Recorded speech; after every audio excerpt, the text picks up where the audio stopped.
Good evening. The Cypress-Fairbanks Independent School District Board of Trustees is now convened in a committee of the whole meeting on Thursday, June 11, 2020 at 6 p.m.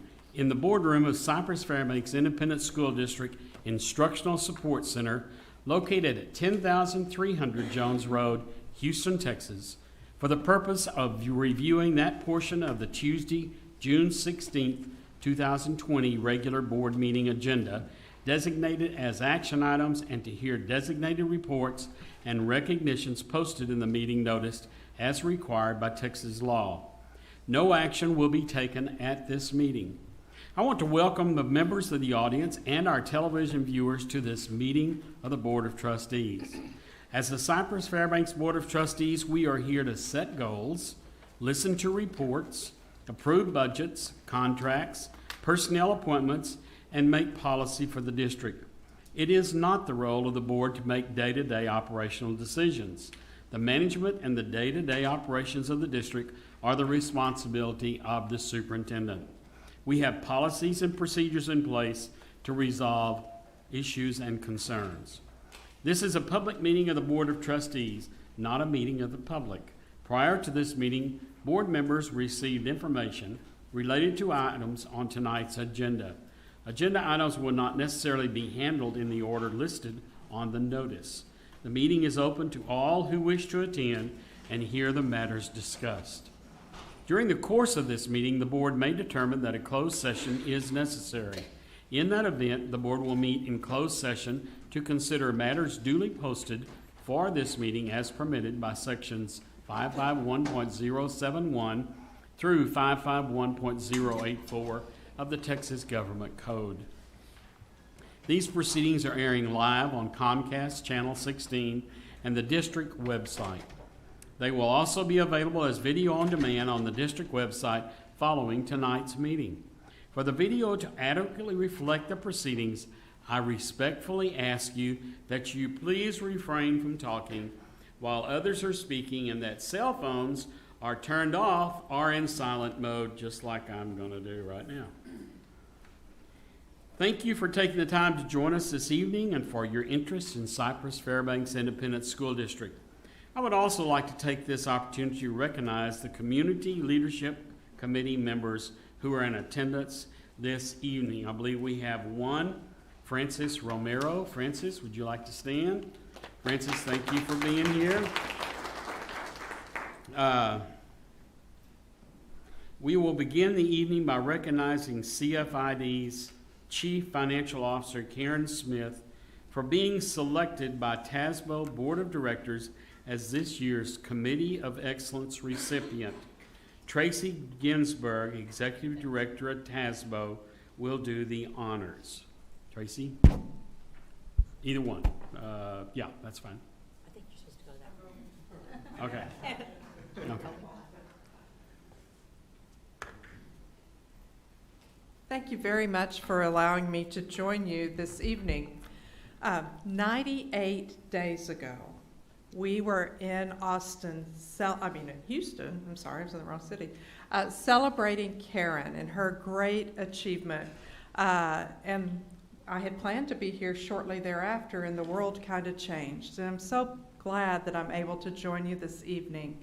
TASBO has a Commitment to Excellence Award that we give each year to a school business official for their contributions to TASBO and for their leadership in school finance and operations. And I can think of no one more deserving of this honor than Karen Smith. She's a leader among our members, her greatly respected by her peers, and Cy-Fair ISD is so very, very lucky to have such a talented individual at the helm of their business office leading you through not only COVID, but just on a daily basis. And she is just top notch. And I'm happy actually to also call her a good friend. Our award is sponsored in part by Equitable, who is a financial advisor and investment firm. They couldn't be here tonight, but they contribute funds to allow Karen to make a donation to programs here in Cy-Fair ISD, and I'll let Karen tell you a little bit more about what she's planning to do with her funds. So, thank you very much.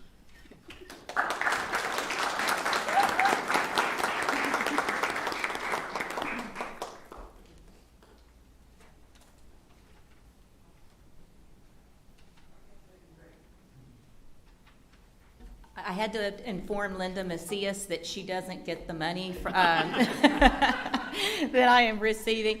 But it's $3,000, and half of it I am giving to the Education Foundation and the other half to Moore Elementary, because they really struggled after Hurricane Harvey raising the funds in their, that fundraisers. They actually went a year without a fundraiser, so the other $1,500 is going to Moore Elementary School. Thank you.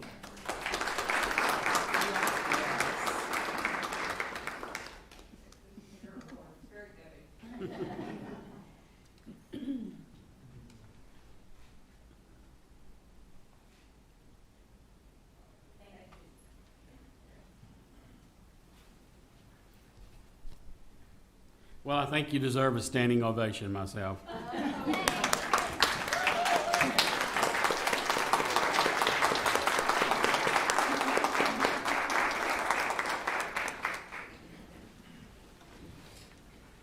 The remaining recognitions, board comments, and citizen participation and the public hearing portion of the agenda will be presented at the regular board meeting on Tuesday, June 16th, 2020. At this time, we will proceed with public comments portion of the agenda. We do have one person, Sydney DeRamus. Sydney, would you like to come up to the, where is the, it's over here on this side. Yeah.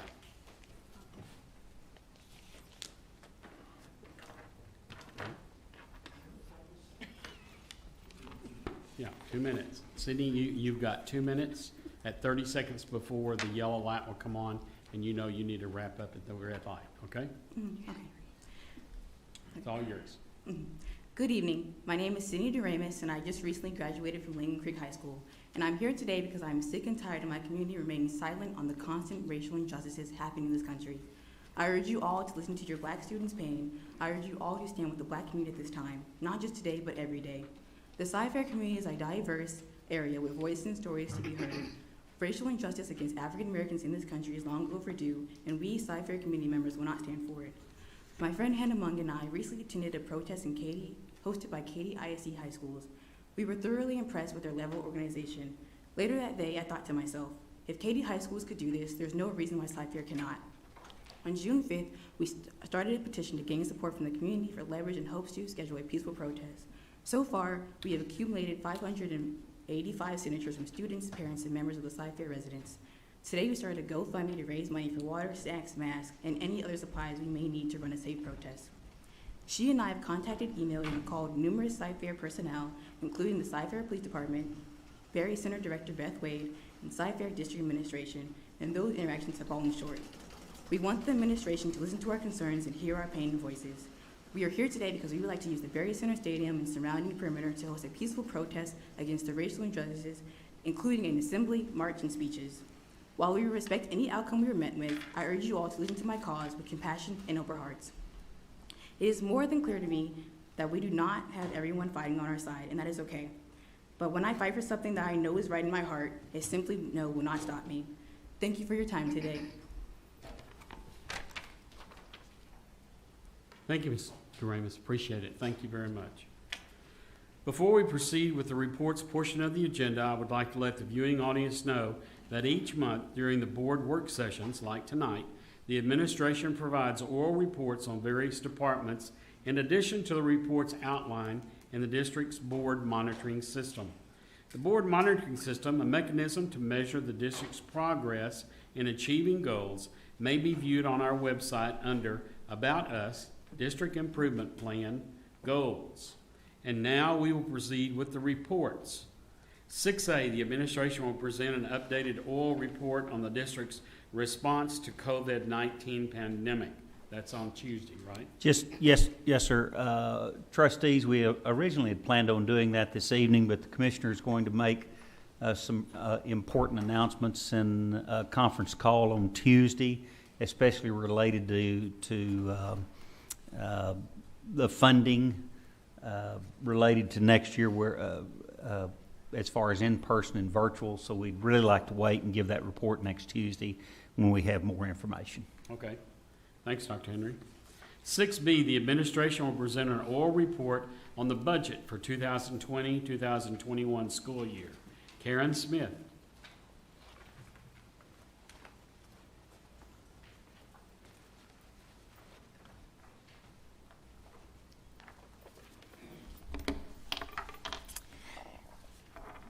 Thank you, President Covey and Dr. Henry.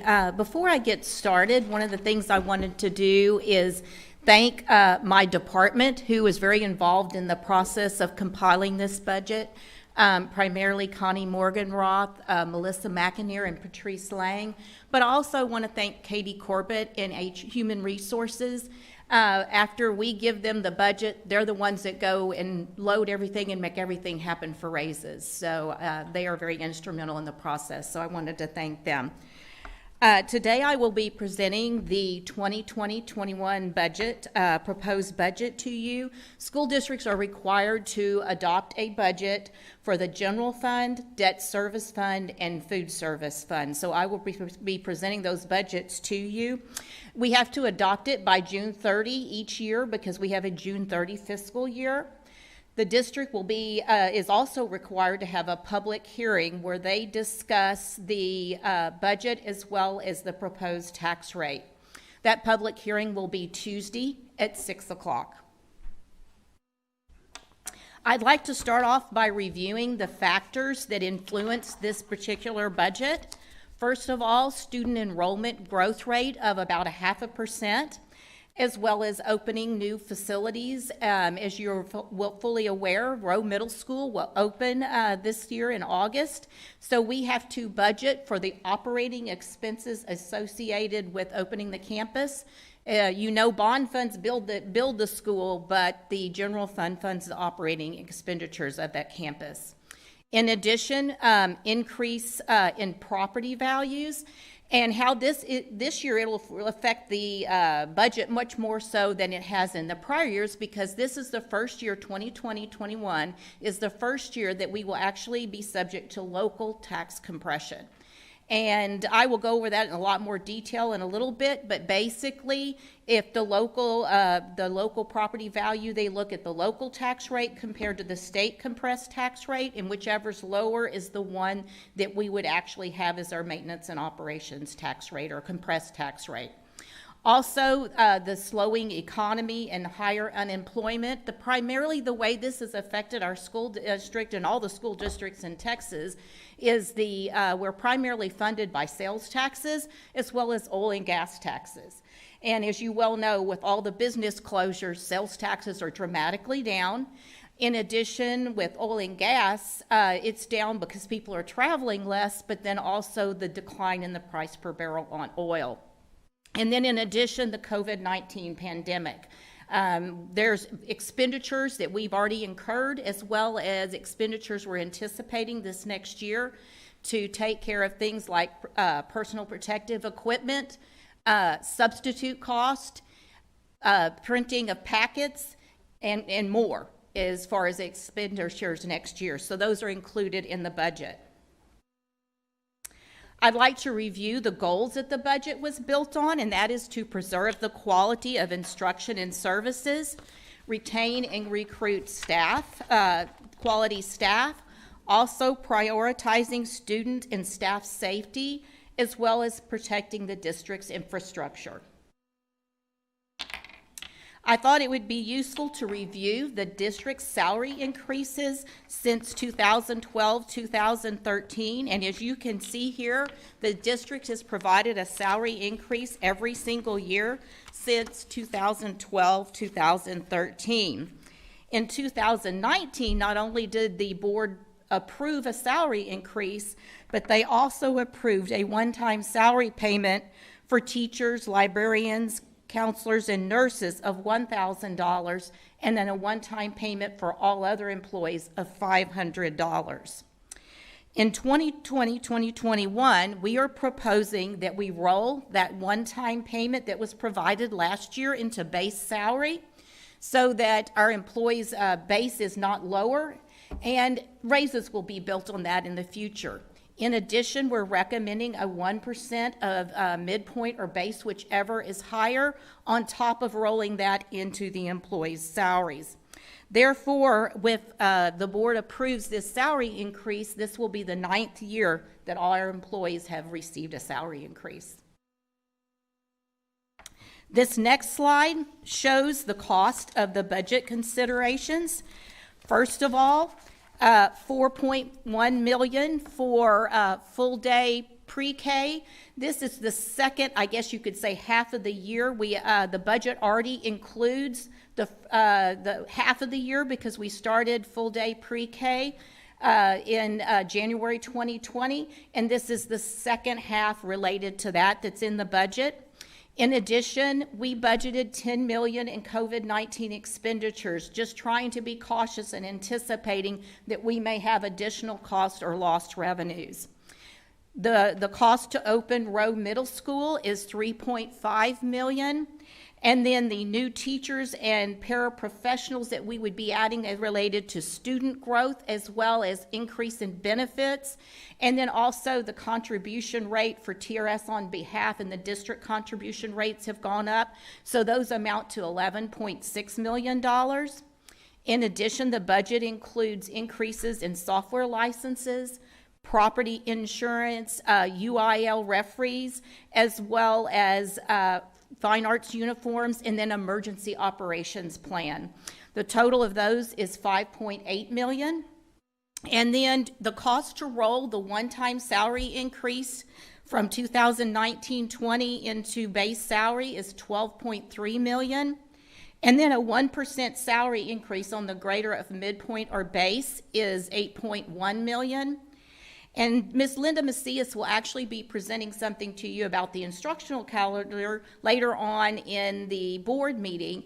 And one of the things is if y'all approve the recommended calendar, we will be increasing full-time campus paraprofessionals day by 15 minutes. And this would be any that work a regular work day of less than 8 hours. We would be increasing it by 15 minutes, and that costs $1.5 million. I would also like to highlight that we will be providing a starting teacher salary of $56,000. Last year's starting teacher salary was $55,500, so it's an increase of $500. The recommended budget, I already had mentioned to you this when I did the preliminary budget presentation in May, but the budget reflects a deficit that we will deficit spend. However, as I mentioned before, the district has a very healthy fund balance. At June 30, 2019, our fund balance was $518.7 million. That's about 6.5 months in fund balance, 6.5 months of expenditures. In addition, the COVID-19 expenses are in there. And also, as you well know, we've actually adopted several deficit budgets, but we've been very fortunate and we have not realized any of those deficits to this point. And we fully believe that we will be adding a little bit to fund balance this year for 2019-2020. You will be approving on Tuesday the final amended budget, and that final amended budget shows us adding about $2.7 million to fund balance. And it's highly possible that it could be a little bit more than that. A lot of it will depend on how everything falls out at the end of the year related to utilities and other COVID-19 expenditures.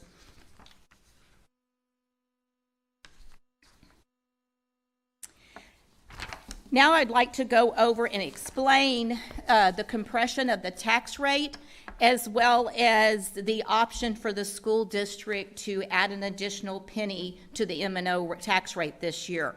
House Bill 3 basically said that a school district, as I mentioned before, beginning this year, they have a compressed rate. They will go with either lower of the state compressed rate, which is based on the state's average property values, or the district's compressed rate.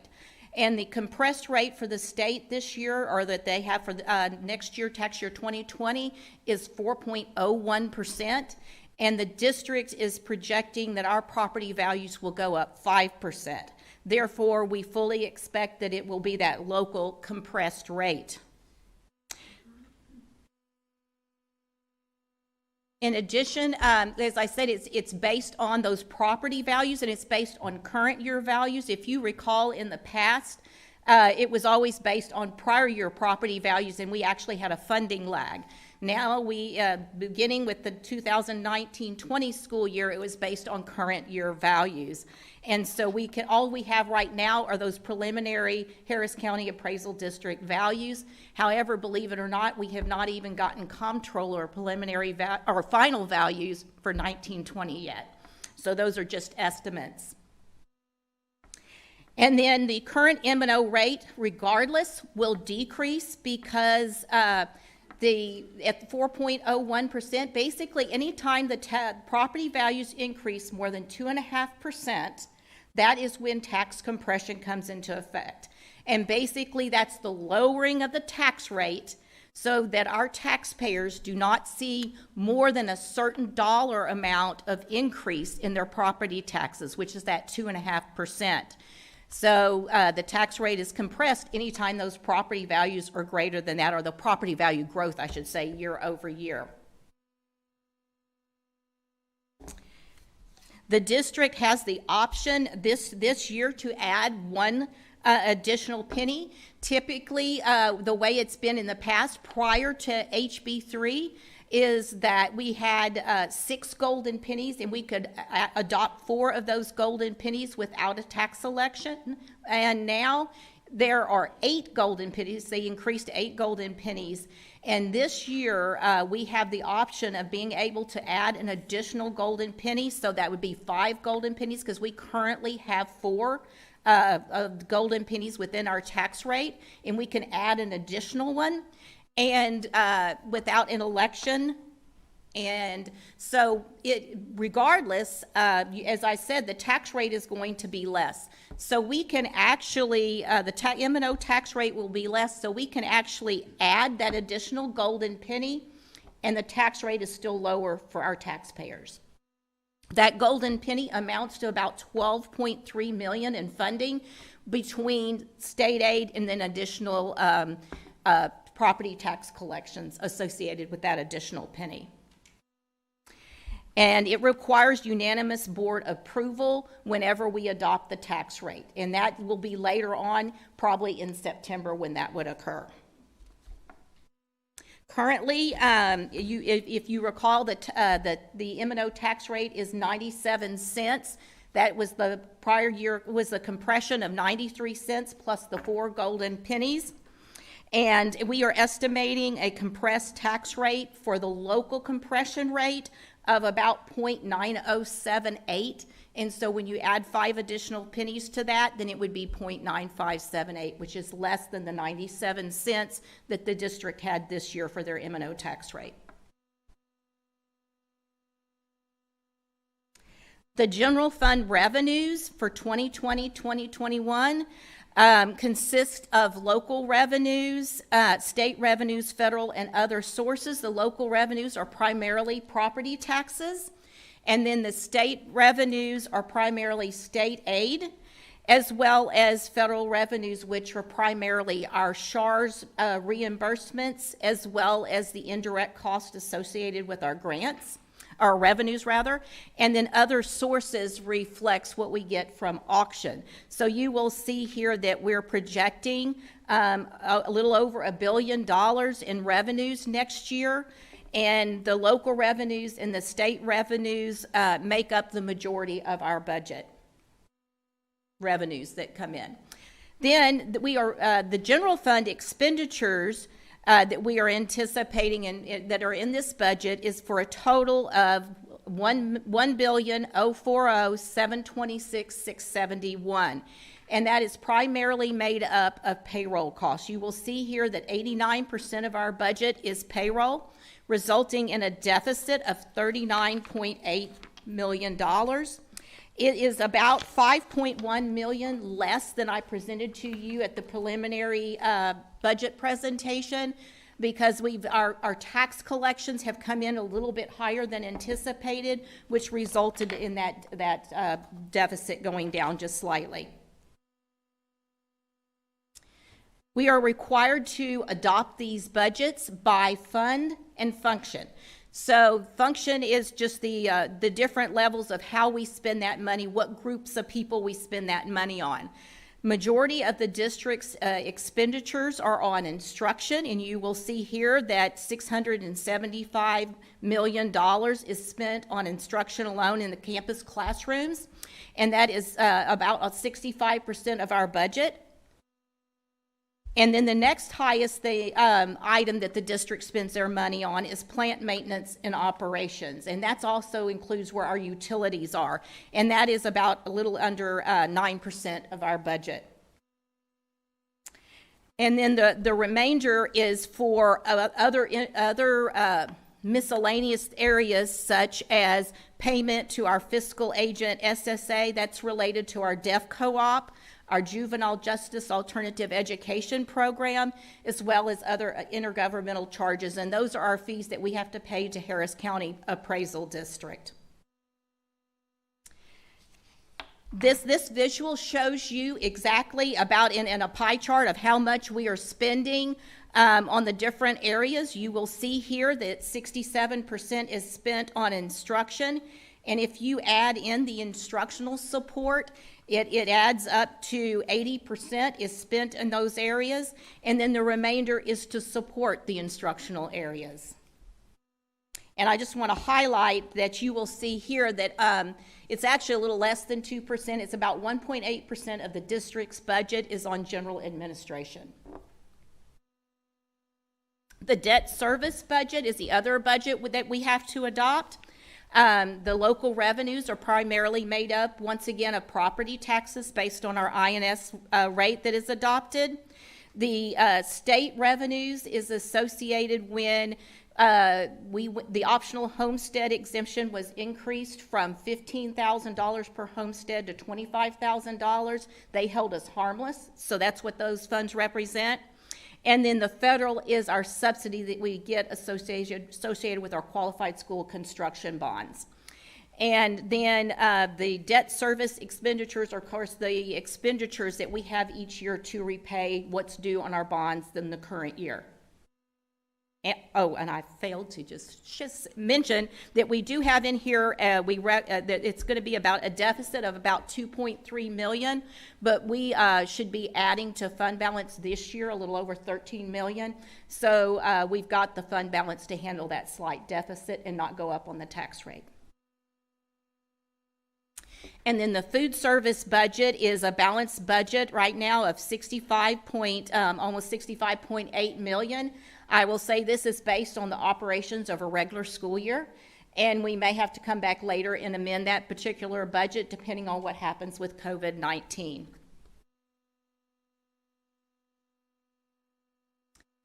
I thought it would be useful for you to see a history of property tax rates. And this is property tax rates over the last 10 years. You will see that when the 2014 bond authorization happened, that the tax rate has not gone up because of that. In 2019, of course, it went down because of tax compression. And then in 2020, it'll go down again because of tax compression. So the tax rates that the budget was built on was a maintenance and operations tax rate of 0.9578 and an interest and sinking rate of 40 cents.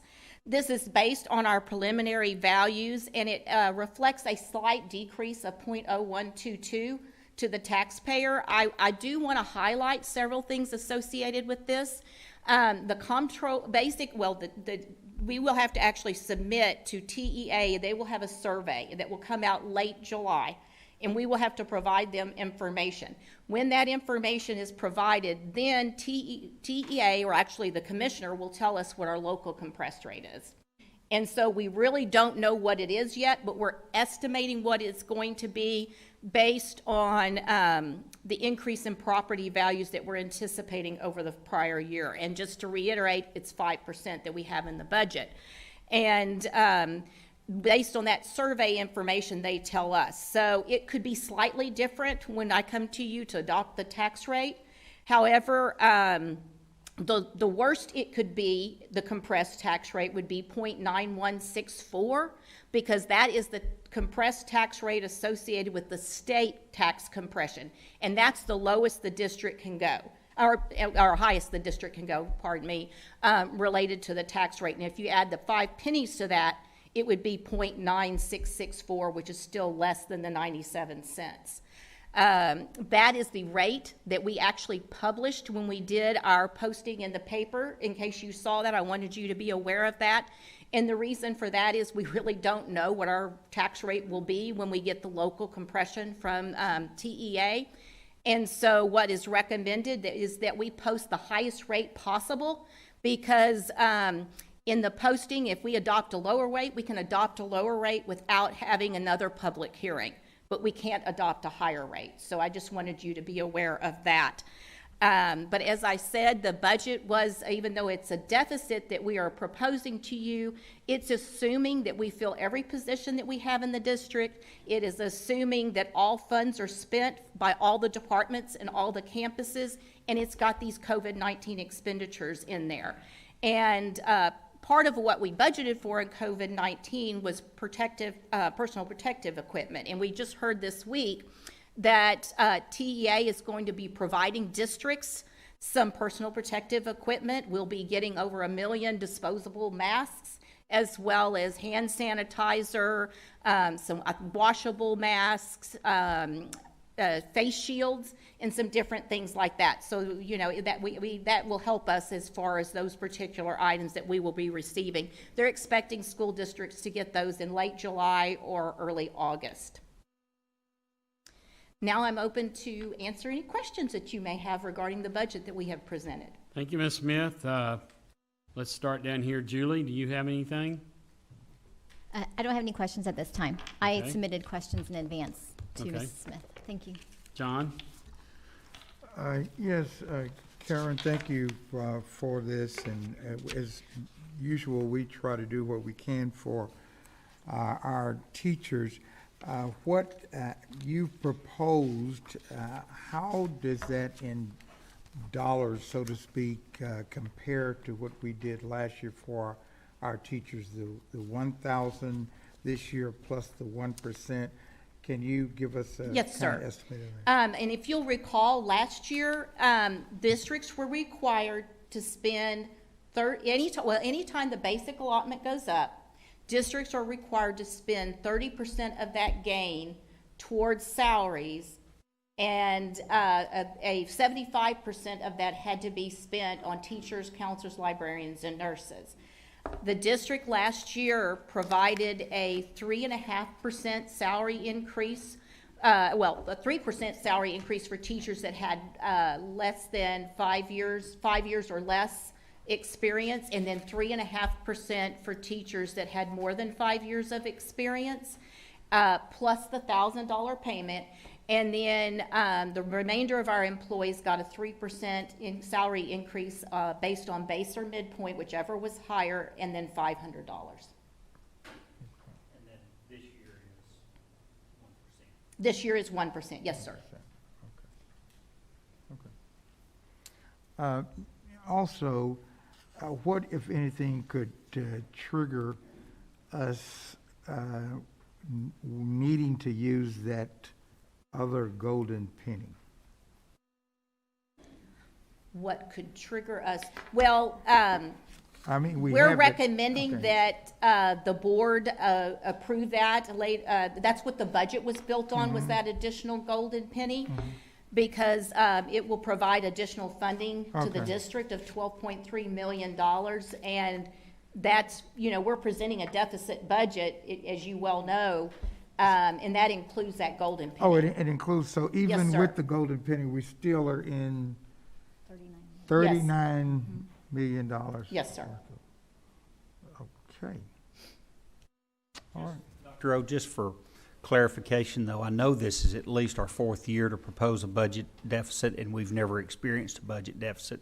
Every year, again, we'll have sometimes 200 or 300 positions that we do not fill. So we feel very confident that we'll be somewhere around a balanced budget. One of these years we may run a little budget deficit, but that's we always talk about a rainy day, and this has kind of been a combination of rainy days this year. is a So rainy day. we have a very healthy fund balance, and we feel like with our conservative spending nature, we'll be fine at the end of the year with this budget. Well, and Dr. Ogletree, in addition to that, I mentioned we have 6.5 months of fund balance, but even with that deficit, we'll still have if we realize that deficit, we'll still have 6 months in fund balance.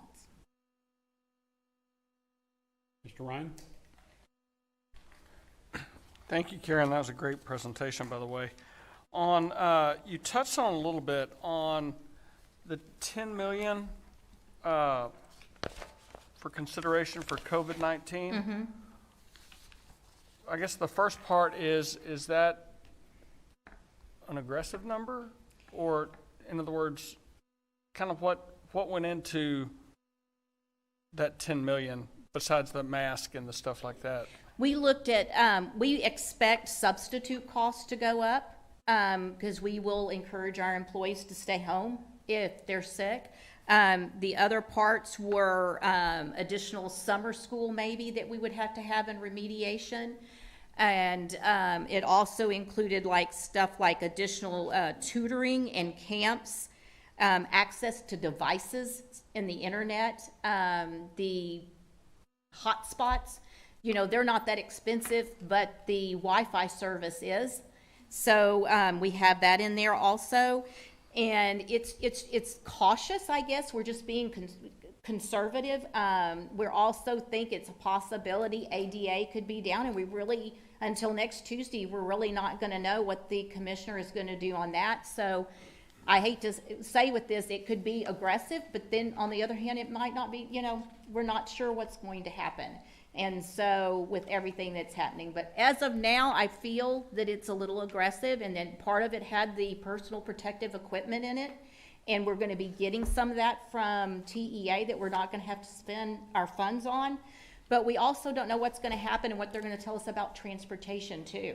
And the CDC guidelines, have it where, we can hardly transport any kids, so it's about 12 kids per bus if we followed exactly what they wanted us to do. So, we're just trying to estimate the best we can right now on those expenditures. And personally, I would rather you be aggressive on something like that when we're talking about our overall budget. And then I'm glad you touched on it, but I'm going to highlight it again because a lot of times the public perception when they look at maybe some of our buildings, is that they think, oh, well, what we need to do is just cut the administrative costs, that we're way heavy on administration. And, being just under 2%, we've been continuously one of the lowest districts, not just in the area, but in the state. So I just want to highlight that for those of you that are out there that don't really know what you're talking about. Just want to let you know that you don't really know what you're talking about. And then on the proposed pay raise, I do want to talk a little bit about that. Obviously every year we want to do more than we do. I mean, that's common amongst everyone on the board. Everyone echoes that. I'm pleased that we're able to do what we're doing when, if you look at the pandemic and you look at the number of people in our community that have been furloughed, laid off, and you even hit that on the first slide with increased unemployment. Would we like to do more? Yes, we would. But the fact that we're able to do anything at all is amazing and is a great reflection on the great stewardship that y'all have had over our funds. So I'm grateful for that. Thank you. Thank you. Ms. Blackshear? Thank you, Karen, for that presentation. And I guess just one thing I'll ask, just to point out, But with all the uncertainties that we have with COVID, and as Dr. Henry pointed out, there's a telephone call on Tuesday, and obviously we have to pass a budget on Tuesday, and we don't know how things are going to be impacted. We are able to go back and amend our budget later on in the year should we need to. Isn't that correct? Yes, Ms. Blackshear, and that's, that actually happened with some districts Right. last year. They did not project their gain properly, with all the new funding, and we come to you 4 times a year, and we can come to you more often with that amended budget, and we can always amend that budget. Right. And I just want to, echo what Dawn said about pay raises. We, of course, would love to pay our teachers what they're worth. And, this has definitely been a challenging end of school, and we have tested our teachers to go beyond what they were ever prepared or trained to do, and they have met that challenge and just done beautifully. But, we have to be realistic at the same time, and I, like Don, am happy that we're able to give any kind of pay raise, given the circumstances. Thank you. Thank you. Mr. Jackson. Karen, first let me say, good presentation, but more than that, congratulations on your recognition and award. Thank you. You're continuing a tradition of excellence at the highest level in the state of Texas in this area. I'm tickled that you decided to take the position as CFO of the district, and I look for many years in the future of your serving us as being the best in the state. A couple of questions. I think Bob was there and maybe another trustee on the conversation with the commissioner, and he pointed out for funding for this year from the state, by and large, he thought we would be okay, but he was very firm and said it 3 times, don't build in anything going forth because the money probably will not be there. So the question is on the salaries, do you feel that we can have the salary increase going forth even in the face of the commissioner telling us there may be tremendous cuts? That's a great question, Mr. Jackson, and yes, I do. To be honest, that's why we were conservative in our estimates this year. We would love to give more than that, but we looked at, if we go several years out there, I don't know if you recall the last time, what happened was the next year most districts were okay because they had the stimulus funding that kind of helped offset that shortfall. But then the next biennium, that's when we realized all those cuts. So we have such a healthy fund balance with it being at 6.5 months that if we have this hit several years in a row, we'll still be okay. We might get down to 5 months or something like that, but we will still have a healthy fund balance and more than the recommended fund balance of at least 3 months. And you made a good point. Back when I taught budgeting over at HBU as an adjunct, I always reminded the kids minimum reserves needed to be 3 months. Based on the industry would dictate how much beyond that you wanted to set for your gold standard. Are you also recommending that we build into board policy a certain reserve balance? Yes, sir. The first reading was in May, and what we recommended is a minimum fund balance of 25% of expenditures. And I felt like, because in light of everything, this was a good time to go ahead and do that. Plus, the bond rating agencies really like to see that districts have some type of formal fund balance policy. And that's what we usually present to you when we do the board goals and objectives is as 25%, but we just formalized it. I really think that's a good idea on your part, and I appreciate your moving ahead on that. A question that my colleague, Ms. Blackshear, typically asks, and I'll go ahead and ask it since she passed the microphone. It falls into two parts. We have a proposed raise. How does that compare to the cost of inflation? And then how does that compare to the cost of insurance increases? And if you would, touch on whether or not we have an increased contribution to insurance as required by the state, but also, and here's the tougher part of the question, comment, if you would, on how it impacts a family's cost of insurance. So the cost of insurance is one, for an employee, two, do we have to add more in as a result of the state contribution telling us? And then the third part is from a family perspective. And I didn't have time to give you those questions before, so That's if any okay. of them we have Got to that defer until information. Tuesday. Thank you, thank you. First of all, the cost of living average has been about 3% is typically what it is. The insurance rates this year, they actually went out to bid. TRS did. They do it every 10 years, and they went out to bid, and they're going with Blue Cross Blue Shield, and we realized some savings, a little bit of savings because of that.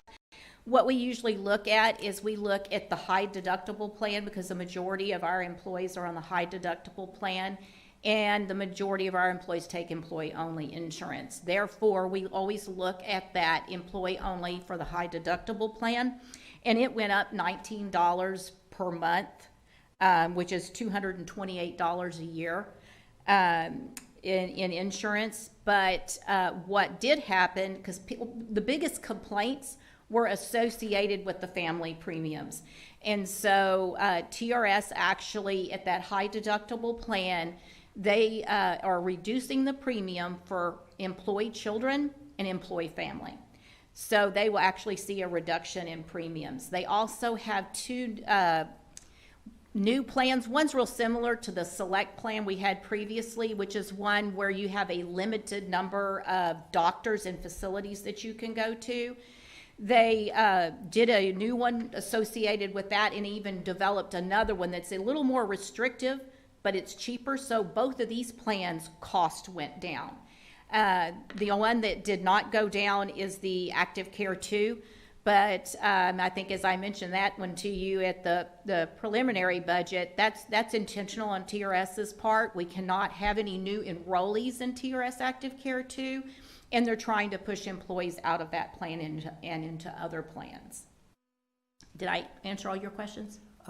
Remind me once again if we are required to make an additional contribution for insurance or not? This year, yes, the district has to provide a minimum of $225 per employee per month.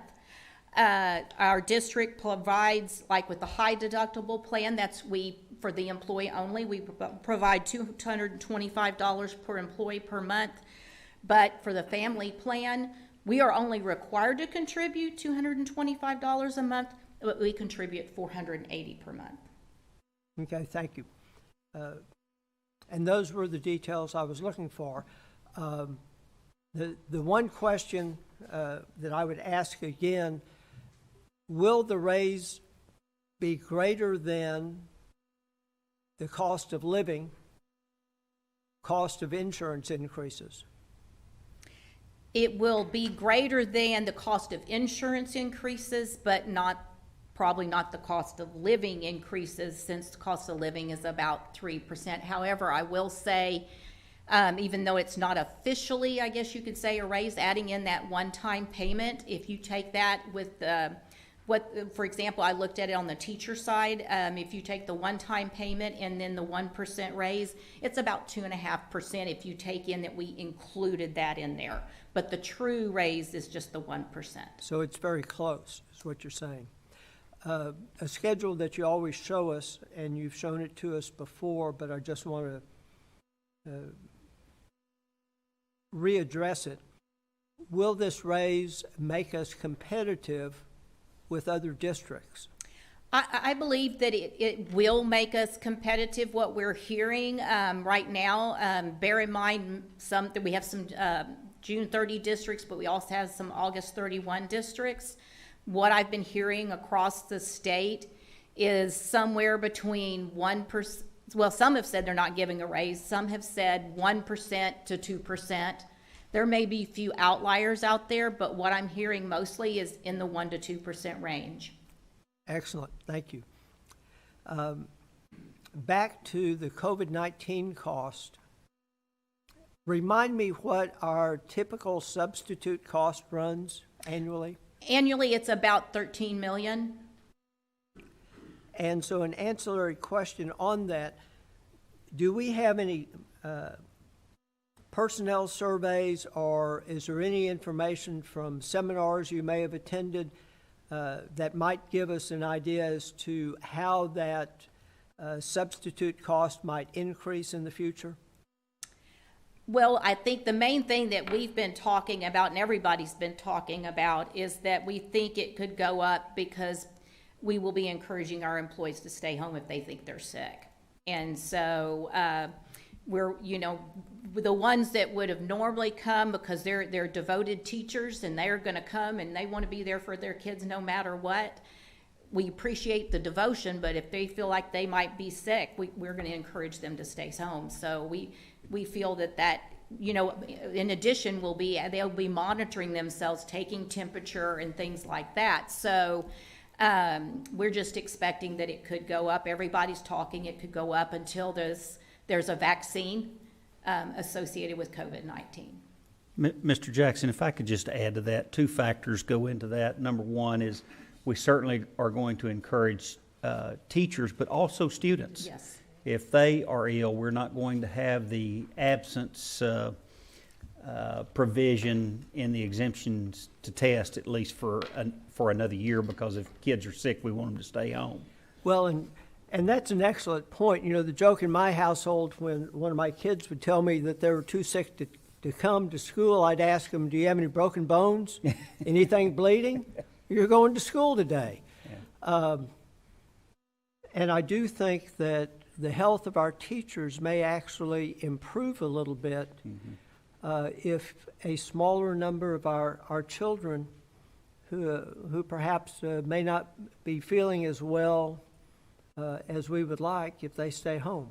Yes, sir. But that'll be very difficult on families and but also difficult for well, the school district. One thing also, Mr. Jackson, is we anticipate, assuming the commissioner does the right thing and provides some level of funding for parents who choose to use a virtual means of educating their students, at least for a while. We think we're going to have some type of model where we have in-person classes and we have some virtual classes. But again, we can't make those decisions until we hear from the commissioner and the funding piece of how that's going to work. So that, in a strange way, could actually lower our sub cost, because we may have teachers that are teaching virtually, and we may get credit for students who are home learning virtually. So a lot of questions there we're anxiously waiting to hear the answer to. And I'm glad you touched on that, about the fact that teachers may be teaching virtually at home. The commissioner, in his conversation, pointed out that was in fact a possibility, and he indirectly encouraged districts to think about it. And I'm glad that you touched upon it, because it's very difficult for us to tell our teachers, oh, you have to come to school no matter what, because this virus happens to be very real, and it can have some very real consequences. So thank you for mentioning that, because it shows that we are aware of the situation, and conversations can occur. Very significant point. Thank you. I'm a little confused over there when we talk about, and this is on slide 7, page 4, about the potential for adding a penny. If we add the penny, the actual rate will still be reduced from what it currently is. That's my That is underst- correct. And when this first came out in House Bill 3, in fact, it was at the dinner over there at the Berry Center when the commissioner was there, I was in favor of it because I thought it was a win-win. A win for the community, but also a win for the school district. But I'm also hearing that we may not run a deficit budget at all. So I may want to have a conversation offline, because if we don't need the money, why should I ask for it?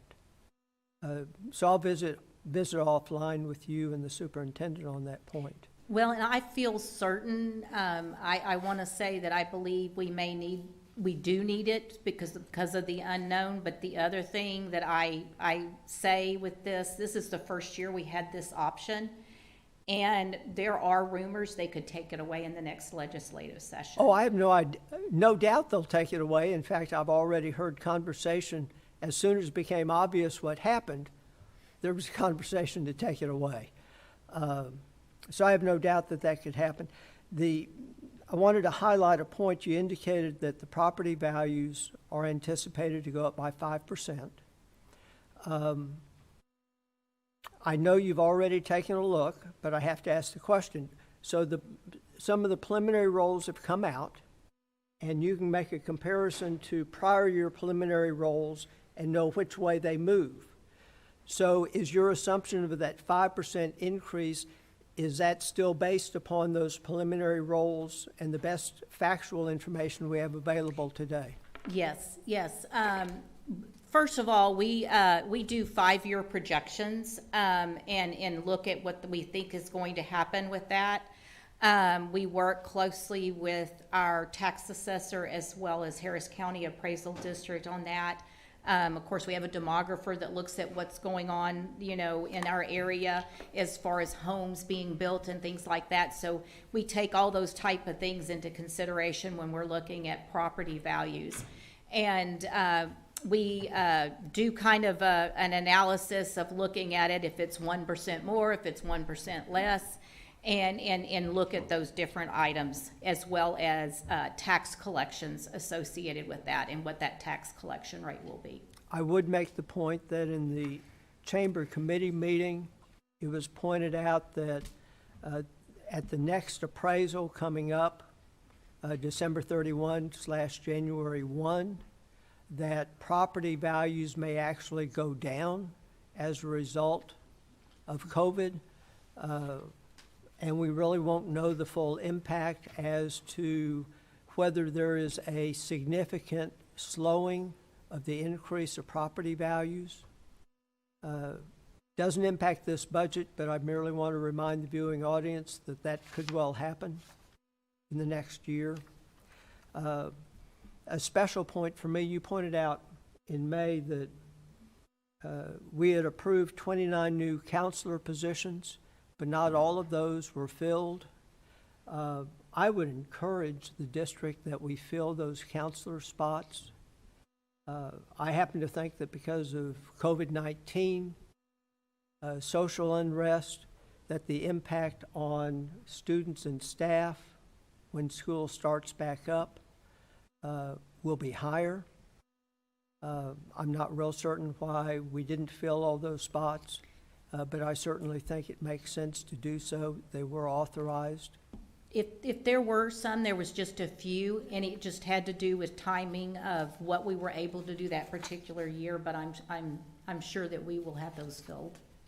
And Mr. Jackson, I would add that we did not eliminate any position from this budget that was in the budget last year.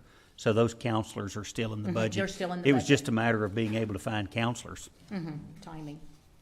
Well, it would be dandy if every elementary school could have at least 2 counselors, because I don't see the need going down. I actually see the need going up. And I know we aren't there yet, and that would require additional positions to be added. But if y'all wanted to add them, I would certainly Well, support those that positions are concept. in the budget. Those positions are in the budget. If we take a look on page 7, slide number 14, we have a deficit for debt service. You indicated that we do have approximately $13 million to be added to the reserves, even though we have a reduction this year. The question that was not answered is that deficit a trend going forth? Well, going forth, what we will have to do is we will have to look at what's going on with property values, as you well know, which is we look at, they have to know what those property values are going to be, and if the property values go down, what we would have to look at is what type of deficit can we afford, and if not, what we would have to do is then go up on the INS tax rate, as we had proposed whenever we went to the voters. It might cause us to realize that when we had hoped it would not happen. Thank you. That was the point that I wanted you to touch on. As I said, good job, and congratulations once again. Thank you. Mrs. Arabia? Yes, Karen, great job. Congratulations. And I wanted to echo the sentiments here of the board. We're all concerned about our teachers and all our employees, and anything that we can do to make it better for them is right. Like the doctor said a while back, it's the right thing to do. And I want to congratulate the staff and everybody here, and you, Karen, on this. You guys just making changes as we go, because it's an ongoing, daily change in this what we're living in right now, though. And it's not an enviable job, but you guys are doing great. Thank you. Real great. Don gave me words of wisdom this past week when we were together.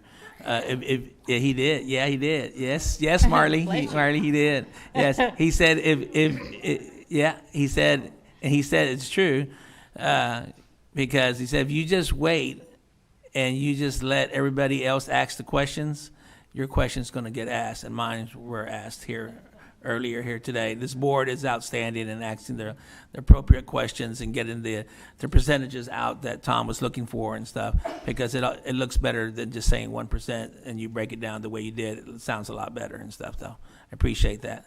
Bob? I'm still in shock. I'm sorry. Don. Karen, I'm sorry. No, Yes, just Julie, Bob, you I got do something? but didn't know if you want me to go before No, you. go ahead. Go Okay. I have a question. Sure. And a comment, and thank you again for answering all my questions that I sent you. The one question that I want to make sure that we also address is how many of our employees actually participate with the TRS health insurance plan? It's about 56%. Okay, so when we're looking at these numbers, it's a little over half of our employees that are affected by this. Okay, and then the comment I would make is I appreciate your including the opportunity for the golden penny. It's good to know that we would have that additional revenue while still being able to lower the tax rate for taxpayers, and that's what affords us the ability to give a raise to employees. So I appreciate your including that. Thank you. Mr. Ryan? I'm going to follow up on something Julie said. On the golden penny, that's also additional state money? Yes, basically what happens is with that golden penny, of course, obviously, we get more tax revenues because we have that in there, but then we also get more state aid. And the golden pennies are called golden because they're worth more, and they're not removed because of recapture up to a certain point. So that's why they're called golden. And previously, wasn't there a time frame to take it, or it's gone? Well, this particular one, what it was is they added the option in HB3 to have an additional, add additional golden penny this year. Originally, the way they worded it was if we didn't add it this year, we might not get to add it at all. It was only an option this year. They came back and said, that if we hadn't done it, we could do it without an election, add that golden penny. This year, what is a requirement is that we have to do it with unanimous board approval. And it's unanimous of who's present at that particular board meeting. But as I mentioned to Mr. Jackson, we're hearing rumors that they may take away that option for that golden penny in the future legislative session. So I would say some of the experts are urging this is the year to go ahead and do it if you don't already have it. And in addition, if property values go down, remember tax collections are based on that. And yes, the state side does adjust for that. But we really don't know what's going to happen. And the last time that we had, such a recession such as this, we did have some cuts in state aid. So we just really don't know what's going to happen. And it gives us about $12.3 million. That's a good reason. Yeah. Thank you. Karen, that's a great report. I just have one question for you, and you've pretty much answered it, but when you're showing that we're going to have a deficit around $39.8 million, and yet you made the comment that we've had deficit budgets before, but then we end up not being a deficit because not all monies are spent and stuff like that. That pretty much is historical. Is that correct? That is correct. That's been pretty historical. I mean, but as Dr. Henry said, if there ever was a year it might happen, I think we're there with COVID-19 and everything. It's just hard to tell. Until we hear more on Tuesday, that'll be part of it. What's happened so far is we did get some stimulus money, some CARES funding, but that is coming in, and it was really meant to offset this year and not next year, just so you know. The district has a choice, though, of when we want to draw down those expenditures, or the funds related to expenditures for that CARES money, but it's not additional money. What they have done is they've gone in and they will reduce our ADA to make up for that amount of money. The amount of money we're supposed to get in CARES funding is about $17.4 million, but our ADA will be adjusted down to where they take state aid plus that stimulus money, and we're made whole for this year. So basically, it's creative accounting that we're not going to get all that money anyway, That's right? we're not going to get it on top of what we've got. Yeah, it's not. Yeah, it's not what it sounds like it is. Correct. Karen, thank you very much. I appreciate it, and it's just an excellent report. Thank your Thank you. whole team. Thank you. Thank you. I have a great team. Yes, you do. And like I said, I want to thank HR because they've been very, very helpful in this process. Great. Thank you. 6C, the administration will provide a written report on the 2017-2020 Safety and Security Audit Report. Tonight, we have questions only for Scott Hudson. Does anyone have any questions for Scott? Scott, are you here? There you are. Just, I would add, Mr. Covey, if you have any questions that are specific about anything in the plan, we probably need to go into closed session for that. If you just have general Board, do we questions. have any questions that we need to go into closed session? You want to go into closed session? No. Yeah, just, yeah. General questions? Scott, come on up to the microphone.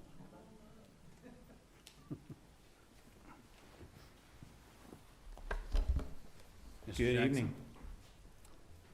how are you? Good. Good.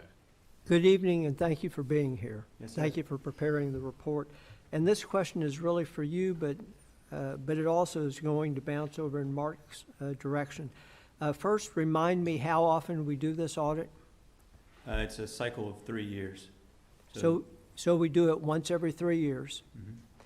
Mhm. After we have identified areas of improvement, do we ever go back from an audit perspective and retest those areas of improvement?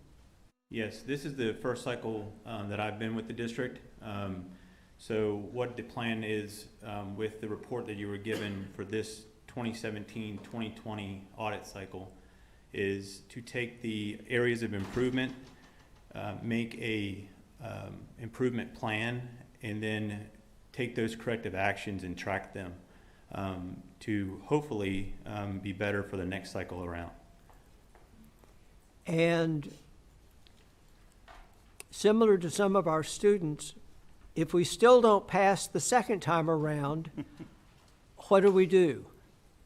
We provide remediation at that point for the school administrator or the administrative team, and then retest again until they're satisfactory. So we aren't going to let any deficiencies lie fallow, waiting to be, for lack of a better word, exploited. We're going to continue to address them until we are happy with the answer. Correct. And I guess, Mark, you concur with this approach as well, right? Absolutely. Yeah. And Marty, I want to say thank you for adding the fact that we can go into closed session if we had specific questions. I know I brought that up before, because serving in another capacity, we had that ability upon advice of F&J, and those detailed questions sometimes, at least for myself, I'm more comfortable asking those pointed questions in a closed session. But none tonight that I would want to ask in closed, but thank you for permitting me to ask these general ones. Anyone else? Do we need to go to closed session? Julie? I just want to say thank you for the report. It was very thorough, and I appreciated the detail that you went into and the work that you put into it. Thank you. Thank you. Thank you. Thank you, Scott. Just a general comment for this cycle. The report that we did was very comprehensive. Again, it was my first cycle being in the district. What we continue to plan and improve. So what we're going to do is reevaluate after this is all approved, and then come up with the schedule to submit to the state is November 15th now. They extended the deadline because of COVID. We're well ahead of that deadline, but the cycle will start September 15th again for the next 3 years. So we'll be starting that later this year. Okay. Thank you very much. Appreciate it. 6D, the administration will provide a written report on School Health Advisory Council, SHAC, annual activities to the Board of Trustees. Again, questions only for Mr. Roy Garcia or Christine Bernal. Any questions? Julie? I do. Who would you like to talk to, Christine or Roy? Christian? Is that? There she Did I goes. say that right, Christian? Christian? Okay, let's make sure. Thank you for the report. I just have a couple questions. One, you talked about one of the goals was to increase parent and guardian and community participation. How many members do you have on the committee now? I don't have the exact Oh, numbers okay. in front of me. I'm Okay. sorry. That's okay. But I'll be sure to get that. I to should have. you. Oh, that's okay. But I appreciate that your a goal is to increase participation and ensure that we're including members from all across the district and from all demographics. Is that right? Okay. Yes, community members, parents, and members of the district. Okay, good. Thank you. I appreciate that that's a goal. I think that's very important. And then the other was just a comment. I saw in there that you're looking to include the expansion of the partnership for the gardening program. And I just, with the educational gardens at some of our campuses, and I just wanted to share that as a parent. Both my children participated in the gardening curriculum. And it was just a phenomenal program. It includes math, science, art, physical activity, community service by providing the excess food to our community. So I think that's a wonderful program, and I'm glad to see that continue to grow in our district. Thank you. I Thank you. appreciate that. That's it. Okay. Thanks. Anyone else? And it's Christiane, right? Yes. Thank you. Appreciate you coming up. Okay, thank you. Oh, I'm sorry. Oh. Tom, I didn't see you raise your hand. So you've already heard my questions I've asked of others. One of your charges is to focus on mental health. I think the preliminary research does in fact show that COVID will impact just like Harvey and Ike did. But I also think there's that other virus that is around and amongst us that has continued to show up.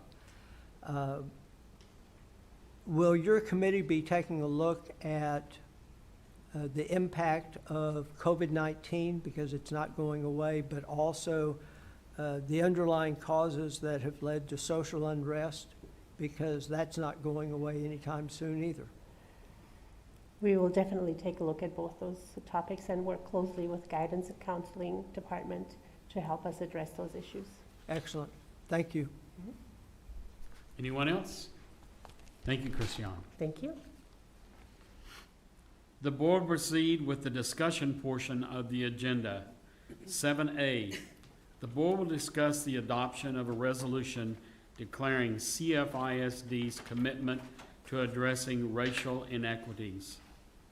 I'll just kind of open this up because this is a discussion time. And over the last week, as we were at graduations, the subject came up about the horrific killing that was witnessed and the injustice that we had seen.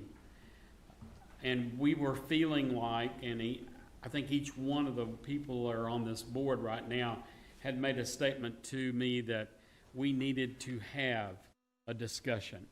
And so this is open up right now. I'm going to open it up for y'all to start. There's no specific agenda here, except I would like for us to be able to share some of our feelings and make a decision on whether we feel like we need to come up with a resolution or some form of activity showing what our feeling is about what we've seen. John, would you like to start off? Bob, no, I when I asked you during the graduations, I thought, and I misunderstood, I guess, I thought that you told me that we were going to do this on Tuesday.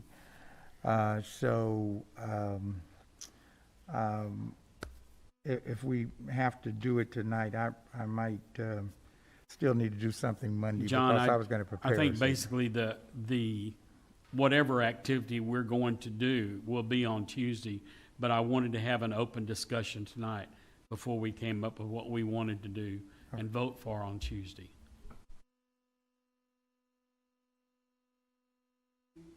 I know our district under Mark has become a lot more diverse in our leadership than what we previously had, and that's been a goal of his. But I kind of asked Mark what we've got in the works or what the plans are district-wide when we talk about, I think the big word is equity. And I'd like to hear his thoughts on that. Dr. Henry? And certainly, excuse me, certainly the board has to figure out the direction that they want to go as far as a corporate body of what you want to come up with. But, you know, from an administration standpoint, one of the things that we've discussed since this injustice and tragedy occurred is how can we eliminate some of the racial inequities that are that exist in all organizations, including our own. And so we're establishing a committee, and it's basically to work on three different areas in our district that I think we can improve on. We've been working on, certainly, as Don said, the last several years, but equity in hiring, again, make sure that our employees are more reflective of the community. Equity and discipline. We know, y'all see our stats every year. Our stats are not where they need to be when it comes to equitable discipline across the district. And then probably one of the ones that I'm concerned about the others, but equitable in academic opportunities for all students. So those are kind of the three areas that we're going to approach with this committee. Certainly, Bob and Dr. O brought up the idea of some type of equity audit, which will take a look at our academic programs and see where our gaps are so that we can fill those in or help address those, because you really can't solve the problem till you know exactly where the problem is. So I've asked Dr. Stewart to head up the committee, and of course, Roy and leadership, and Linda on the curriculum and instruction end will be a big part of that. And Dr. Stewart's going to put a committee together so we can, it's not that these have not been board goals, and it's not that we haven't addressed them. I just think it's important that the community see that we're serious about addressing these inequities in our organization. As I was telling Dr. Stewart today, we can't solve every problem in the world, but we can help provide a solution to what, in my words, God has given us responsibility for. So I have a responsibility for the Cy-Fair ISD community, so I need to do my part in this community. And like I said, Dr. Stewart and I have had conversations, and we're going to proceed forward. Okay. So that's kind of the school districts. It's not necessarily the boards, but that's from the... John. As I shared with you, Dr. Mark, I think an equity audit is something that we should have, and I believe it would be better, not to say that the people you've mentioned are not capable. I think it would be better if we had an outside group or to do that rather than for us to evaluate ourselves, because for to look at the comprehensive aspect of those things that you mentioned, but there may be also some other areas in our district that we need to also look at.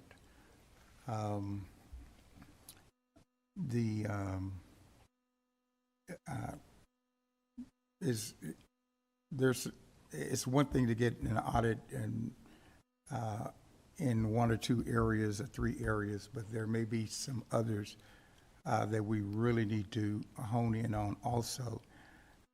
If equity is going to be equity, I believe it should be across the board throughout the district, and I think it would be more beneficial to us to have someone who, and that's the business that they are in, to come in to look at and then make evaluations and suggestions to us on it. And I just believe that will really put us in a position where we can say, okay, these are now our new targets. This is what we should be doing. Just in the instance of the discipline, I mean, we looked at the discipline and got that report 3 or 4 years ago, and nothing has changed. And it's not that we don't have the percentages. We don't know. It's not that we don't know the numbers, but I think the equity audit can look at and pinpoint why we are still having the percentages of African American children being taken out at the high percentage that they are out of the classroom.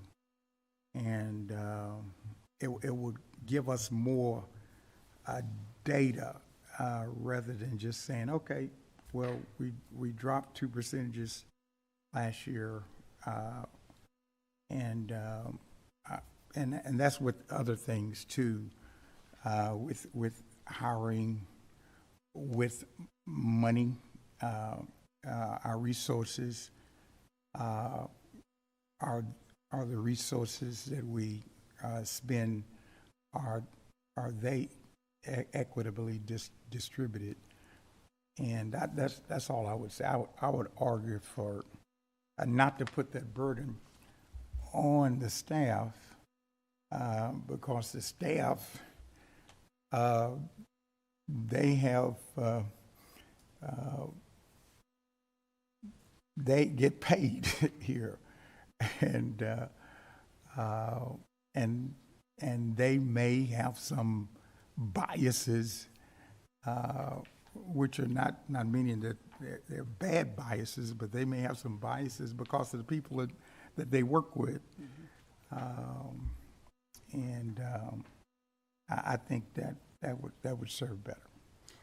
And just to be clear, and I didn't make myself very clear, this committee will be, part of their job is to find an outside group to come in and do that equity audit. They would not be doing the equity audit.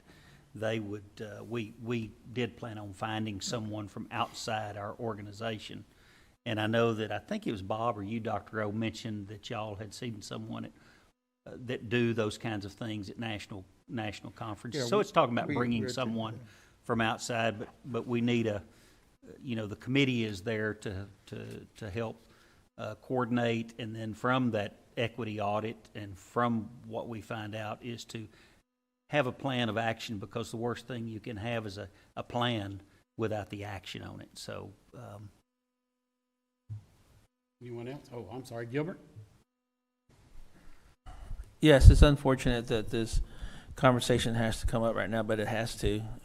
As one who has been pulled over by officers and myself, and for no reason, just being in the wrong neighborhood and stuff, and berated or stopped in the middle of Grant Road, right where I live at, and threatened because I was told to go back to where I came from with my own child in the back seat a few years ago. So I understand the problem of this going on, and it does need to be addressed. I'm, along with Dr. O, I see the need for maybe outside, but also inside here, not only in equity of the children, but of all the employees here too.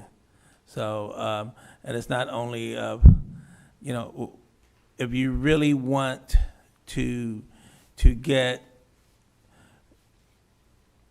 just resolve yourself of saying we're doing what's right, then you need to look at also the district. This district in itself, also with the employees, and how if they need more training and stuff, because that has to stop too. It's something that has to be spoken about, something has to be addressed, and it's not going to be something fixed from within. That's just going to push the broom to the side, and it's not going to do what needs to be done. So I'm with Dr. O also on getting an outside entity coming in, along with a group of the district, and it's going to take time. It's not going to happen over a month from now and we're all clear and everything else. No, it's going to take time. A lot of questions need to be brought up. What's the procedure now for employees when they hear such rhetoric? Are they feeling retaliation? Is there a nominous place where they can go and make a phone call and report? Is there an investigative committee, or are they just going to their boss, who goes to their boss, and it's done? So there's a lot. If you want to get to the answer, it's gonna be a while, but bringing up the conversation is the correct way. I agree with that. Ms. Blacksher? Okay. I just want to clarify a point. In doing this equity audit, would we do it pertaining to all minorities within our district? I would think so. Okay. I wasn't clear on well, that. I think the equity audit is for everyone. Yeah, it's for everyone. Yeah. Yeah, Don? I was going to kind of follow up on some things that were said. When we had our graduations, I thought, Mark, you did a good job of you added to when you conferred the diploma on them, you added some words of, hey, don't just talk about it, which is good, but take action. And I think the path that you're starting on, you're taking action. We are taking action as a district. And so I'm pleased with that. So that's my thought on it. Julie? I appreciate that Dr. Henry made a statement last week during graduations, put it in writing, your thoughts on how you felt after seeing the killing of George Floyd, and what it meant to you, and the feelings that it brought up in you, and what you expect from our school district in response. And I do, seeing this item on the agenda for tonight, Bob, I do feel like the board should make a statement, just as Dr. Henry did. I feel like the board should put together a statement or a resolution, whatever the proper procedure is for that, where we put a stake in the ground as well. Thinking back about graduations, you know, we talk about one of our core values is opportunity for all, and I think we focus so much on those educational opportunities, providing educational opportunities for all of our students.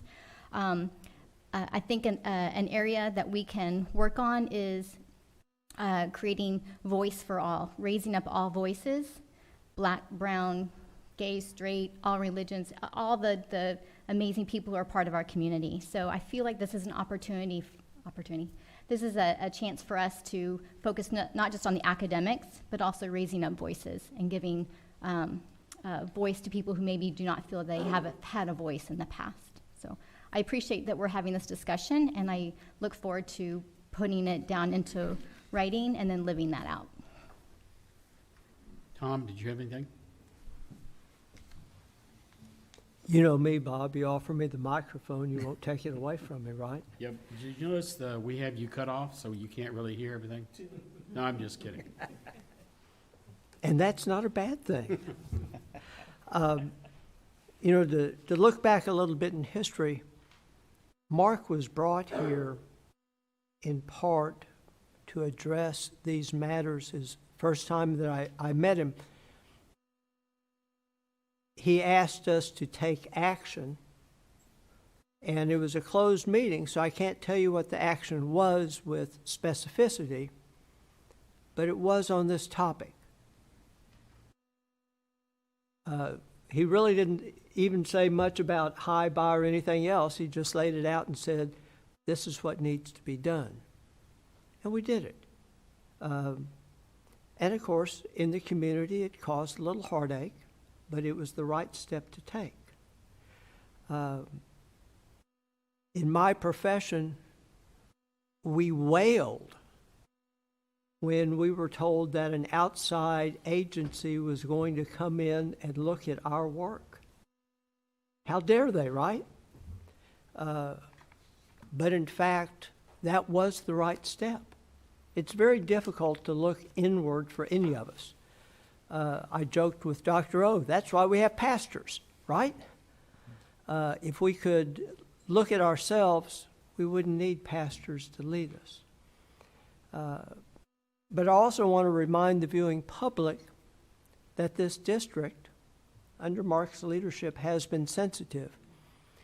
Through RRR, we had a number of seminars, and I used to go every day to those, and the principals were always kind of cute. They wouldn't tell me what seminars to go to, but they would point at my sheet of paper and say, oh, this one looks interesting. And after 5 of them told me, in effect, to go listen to Dr. Sharon Washington, I did.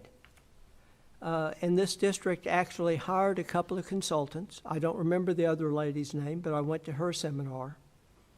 We hired those consultants to help us in this area, and they were attached to individual schools. So we have taken steps, but I like the concept of having a broad brush plan of action. You heard me whine over the years about our GT program. I do think that if we look at the numbers, we will be disappointed that, yes, the color of green matters as to who gets selected for GT, but that, in the absence of green, there are other colors that have a greater representation. And we know that the earlier that we can bring children up, it is better for them. So I like the approach. I do think we have a resolution that is appropriate. I think as well that part of that resolution should push back on TEA and the legislature. And I'll give you an example. By law, Texas is one of, 6 or 7 states where we have to dedicate a week, and it's called Freedom Week. And when I was first a trustee, that was actually in the CIPs, and we got away from writing it up. Well, if you take a look at what the government tells us to do, in that week, we have to focus and talk about the Emancipation Proclamation. But if you take a look at the TEACs that are posted, we didn't really bring in a study of contributors to our history who carried DNA of Africa with them until 2010. And then if you take a look at how it was revised just recently, that list kind of got pared down. There are things that we can ask the government to do to bring a little more focus on it. On Celebrate Freedom Week, we really need to be instilling in all of our children so they have an opportunity to rise up to do what Mark challenged them to do, which is to fix the problems. My generation didn't fix it. We were convinced we would, and it didn't happen. We failed. So I think we need to go further and somehow develop these concepts within our students so that when they graduate and they go on to be in charge of America, that they can fix these problems so that they don't continue.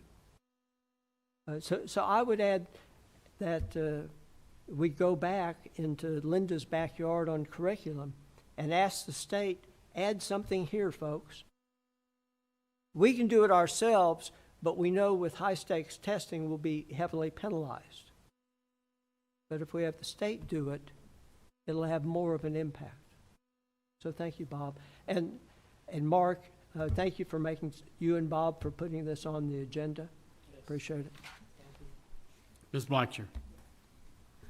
One thing I wanted to say too, Mark, as I listened to you speak to the graduates, one thing I remember is you telling them to be the change and that they have the opportunity to be the next greatest generation. And if there's one thing I've heard over the past, say, week and a half, is that we have to listen. And that's, I love that we are going to go forward with the committee and find someone outside, because you're right, Dr. O. It does need to be someone who is objective. But first we need to listen, and I was happy to see the young woman that came here tonight to speak. We have to listen, and then we need to act. John. Yes, I want to add the resolution. I think we do need to make a statement. I do think, and I don't know, I haven't looked at our police policies here, and I'm happy we have our own police force here, because I really had problems with us contracting that out. But I think our statement should also bear something about their conduct, that no officer will ever do any type of choke hold or any neck restraint. And I think officers already do this, but that their primary focus is to desensitize a situation, not to aggravate it. That their role is to try to reach and win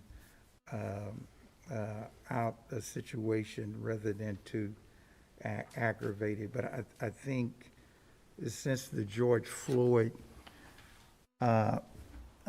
murder did spur this nationwide movement, we should, in any statement, as we abhor prejudice and hatred, that we should also say a word about our policing procedure, the way our police are expected to engage and interface with students or parents also. I just think it should be very comprehensive in that respect. Well, I appreciate everybody opening up and sharing, and John and I were talking last week right before one of the graduations, and I was raised basically in a small West Texas town, and back in those days, African Americans had their own schools. They didn't come to school with us. And so in my life, I've seen that change. And when I think about that dramatic change from what it was back in the mid-'60s, it makes me happy that it's changed. But what I saw last week was, or 2 weeks ago, was there still underlying situations that someone like me can overlook. And when I was talking to John last week, and I asked him what his feeling was, and he was telling me that he had had a phone conference with 10 African American pastors and 10 Anglo pastors, and the question came up, why didn't they say anything? Why? And John shared with me that the Anglo ministers were saying, be honest with you, we don't even know what to say. And that really hit me in the heart, is that we're an intelligent group of people. We are in a position to be empathetic and passionate. We are in a position that people look up to us of all races and ethnic backgrounds. And we should be able to say what is right and what is wrong without having any fear. And that's one of the things that I felt like, I know this board, and I know how this board feels. And I know this board is behind whatever changes we can make to make things better for all ethnic people. Doesn't matter what color they are. And it just is something that we as a board, and I can feel this, that we want to be the ones that step out and say, we're not gonna believe in this. We're not going to be like this. And I had a chance to talk with a young lady that's on the school board at Spring Branch, and she was asking me something about TASB, and I told her, I said, we're talking about having this visit. I said, what are y'all doing? What are you doing? And she said, well, Bob, she said, every year we as a board, we sign this commitment for No Place for Hate. And I know there's a lot of our schools that do the No Place for Hate. And they state that that's what they are. And I'm sure they have to make this statement. But she said, we sign this at a board meeting so everyone knows that this is our stance. And I really like that. Now, it may or may not be the resolution that we're looking for, but I think it's possibly a start that we can take this and maybe we can make our own resolution or our own statement. But I think it's something that we need to do in front of the public so they know this is where we stand and this is how we feel. And then hopefully, as they say, and I know not everybody believes in the trickle-down theory, but I truly believe that when you are in a leadership position and you practice and you you live what you say, that goes down to everyone. And that's what I think we need to be doing as a board. So that's why I wanted to bring this up tonight. What I would like for us to do is somehow draft a resolution. I like, Bob, I like the idea of the no place for hate, because that's something that ties in with what we're doing on the campuses. And so, and I like the idea of Spring Branch doing it on an annual basis, because it's going to be, our board over the years is going to more than likely change. And so that would be something that would go beyond the 7 of us sitting here. And I personally think that's more impactful than a resolution. It seems that we've had a lot of resolutions in the past that I don't know how impactful they've been.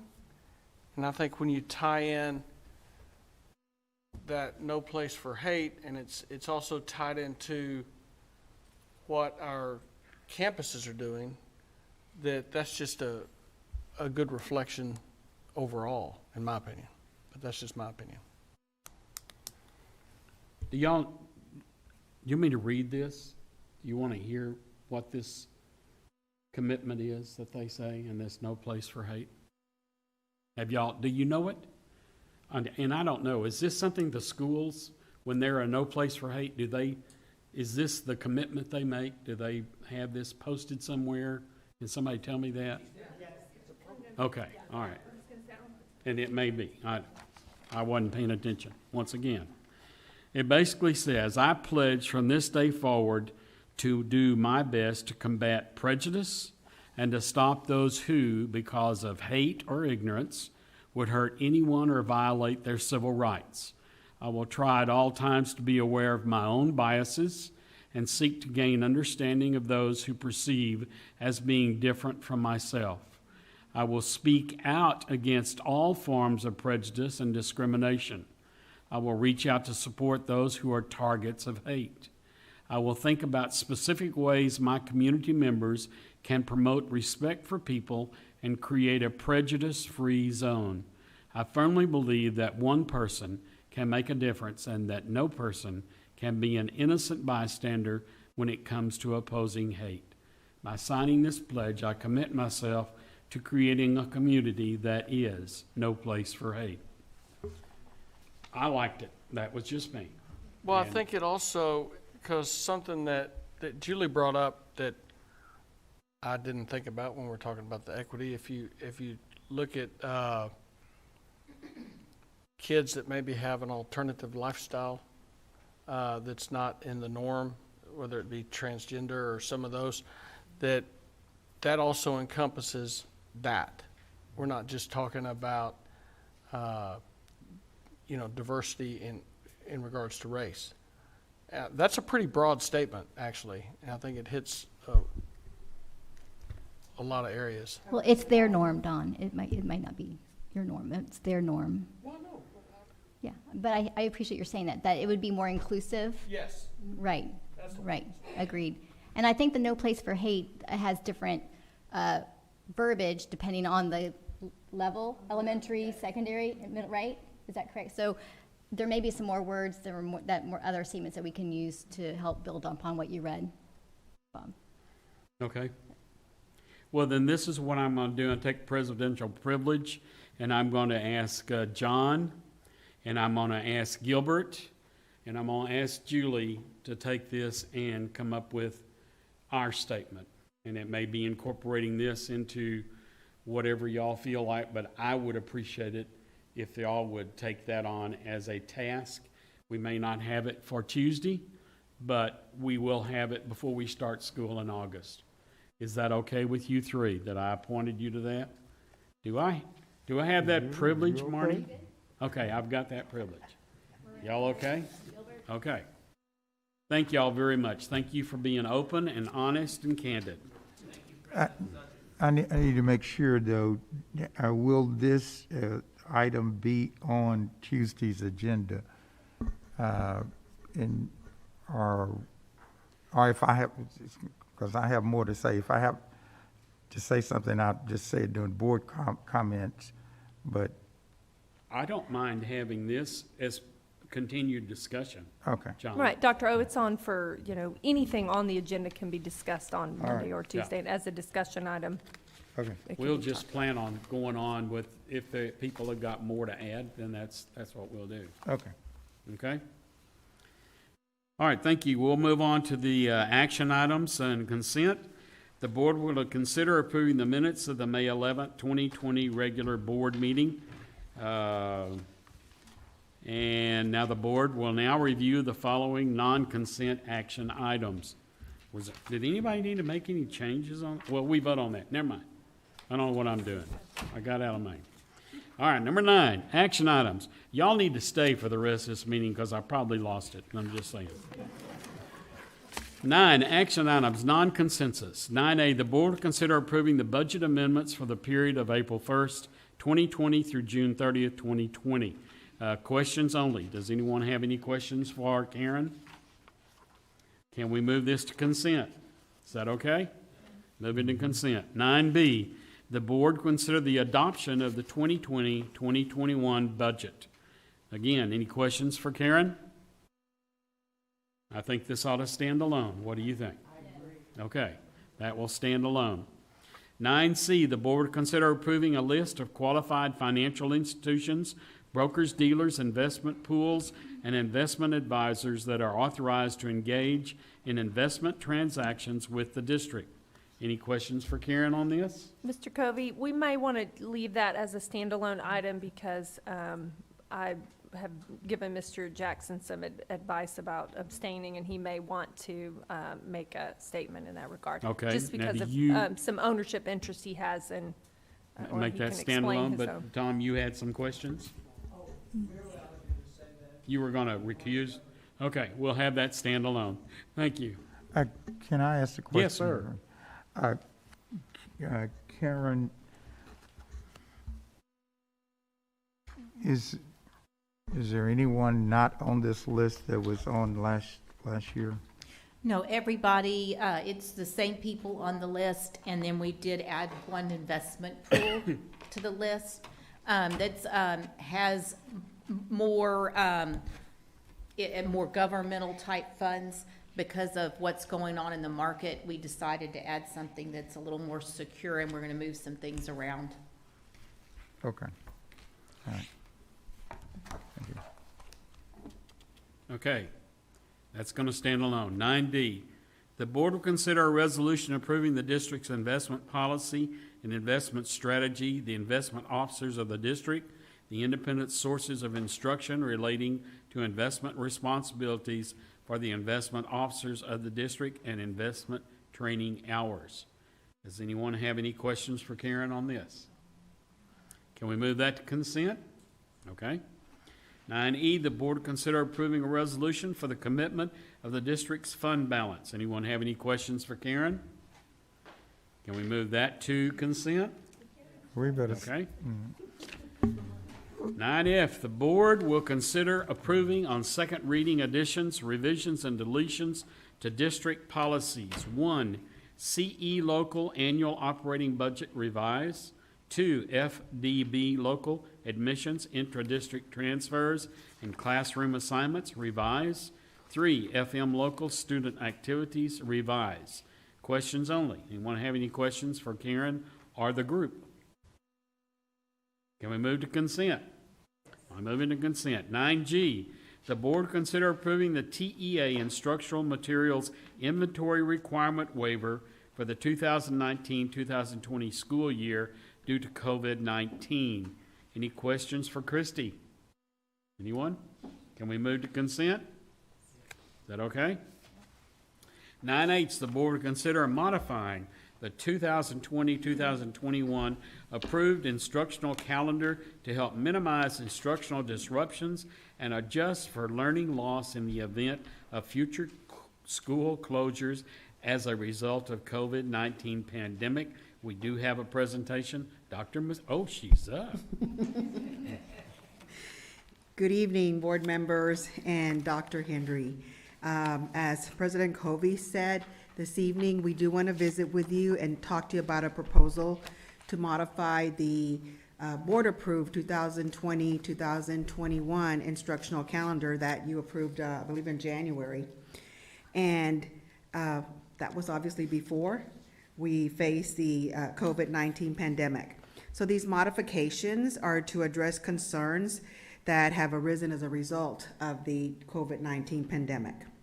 I do want to share with you that we have visited with several of our groups regarding these possible modifications. We have had we've had 2 committees of principals throughout this whole almost 3 months that we have talked to.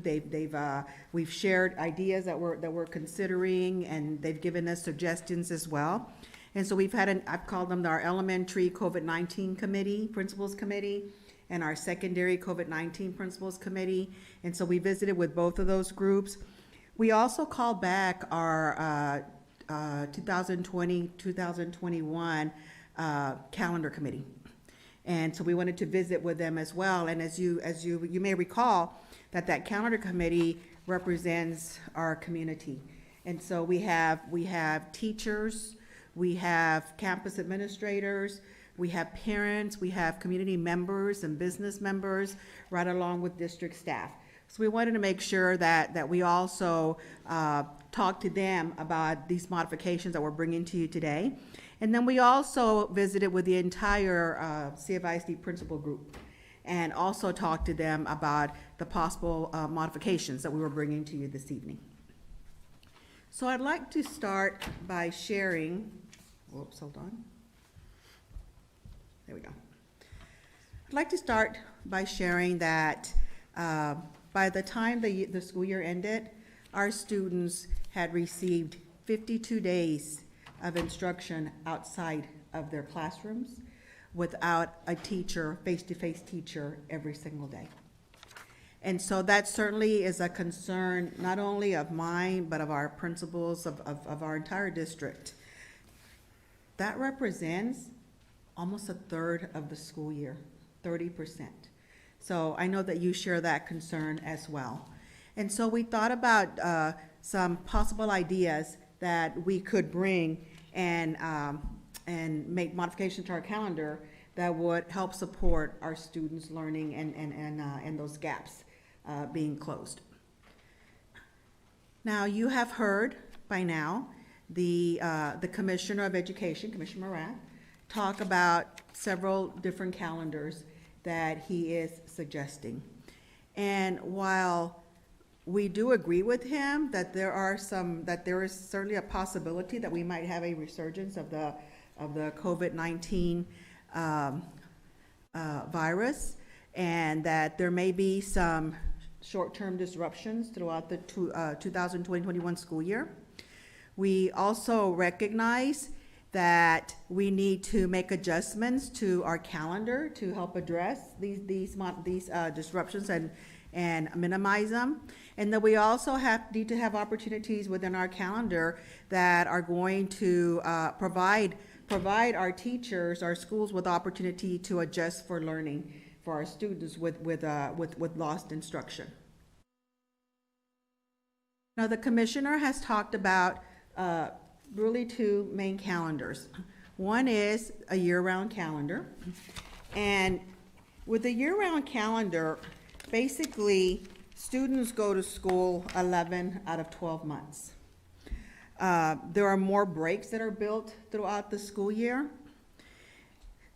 It certainly requires a plan. It certainly requires input and discussion with stakeholders, because it's a major change in a calendar and not one that you would jump into lightly.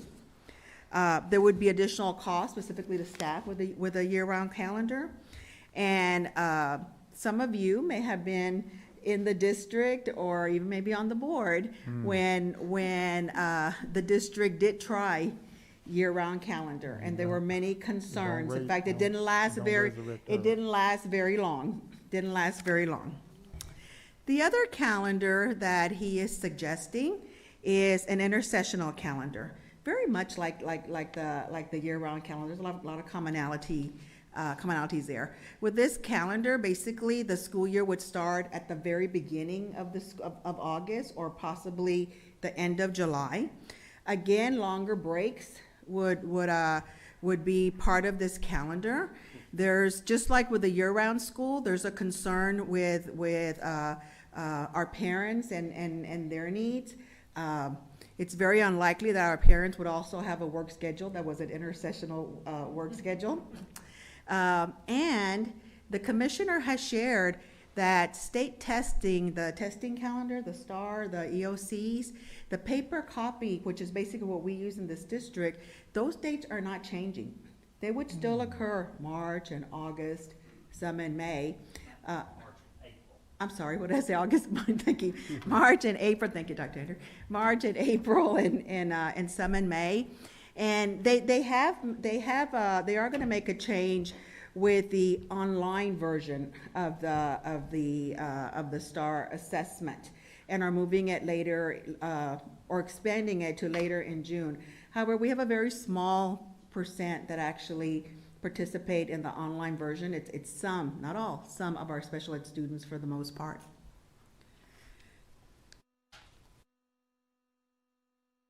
So I want to bring up the subject of the District of Innovation, because really the District of Innovation, if you're not a District of Innovation, you cannot start school before the fourth Monday in August. So really an intersessional calendar is not even a possibility for us.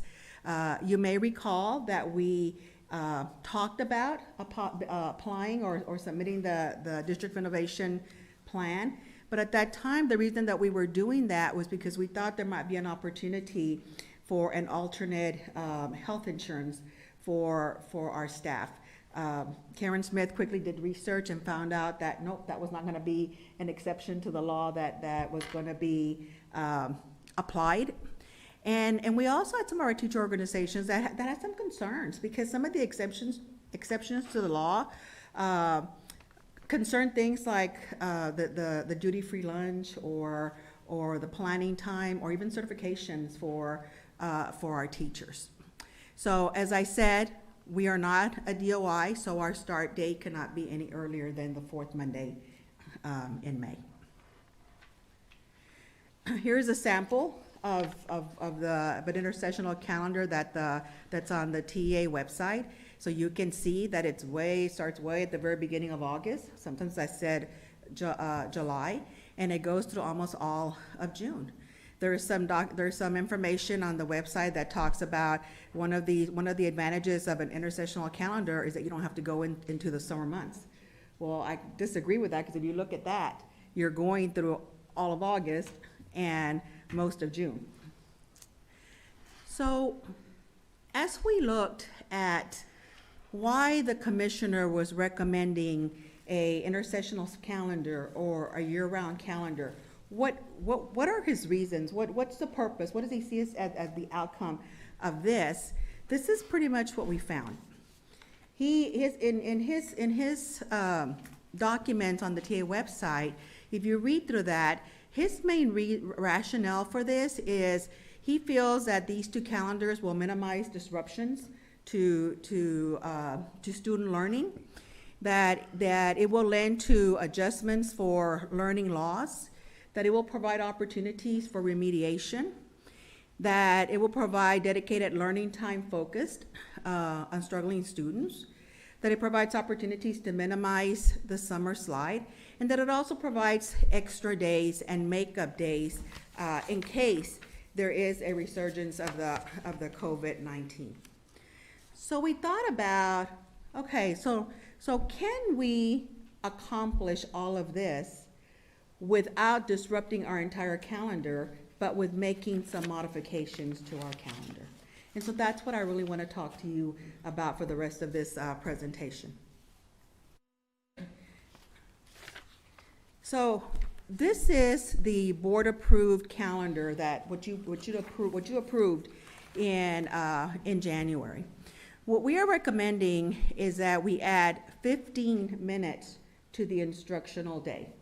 So our day would go from 435 minutes to 450 minutes.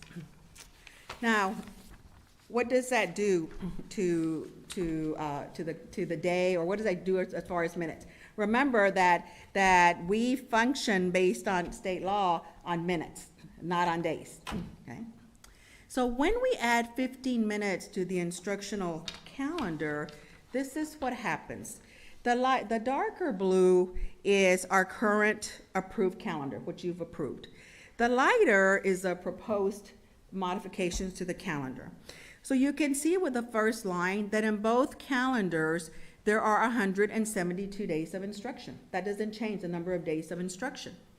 However, by increasing by 15 minutes to 450 minutes, we now have 77,400 minutes. So we're gaining more minutes. If you look at the second line, in your approved calendar, we have 4 professional development days. We continue with 4 professional development days, but we gain more time because it's at 450 minutes. When you look at that total, you can see that now with the added minutes, now we would have 79,200 minutes. That's 3,600 minutes above the required, and I've got the required there, the magic number, 75,600. That actually translates to 8 additional days of instruction for kids. Now, let me just share real quick that in the calendar that you've approved, we have 2 extra days of instruction for kids. You may recall that I talk about we build into inclement weather days, so in case we have to be shut down for hurricanes or whatever, that there are 2 days that we don't have to make up. So those 2 days are a part of those 8 days. So not 8 days added to the calendar, but minutes that would equate to 8 days, okay? So basically, if you look at this is the proposed calendar with the modifications, and this is the calendar that you adopted. So you can see that if you look at it side by side, you can see that everything is the same until you get to June. And I'll talk about June in a second. Nothing changes because the days aren't being impacted, it's the minutes of instruction in those days. So in the calendar that we're proposing, you see those stars that cover the month of June.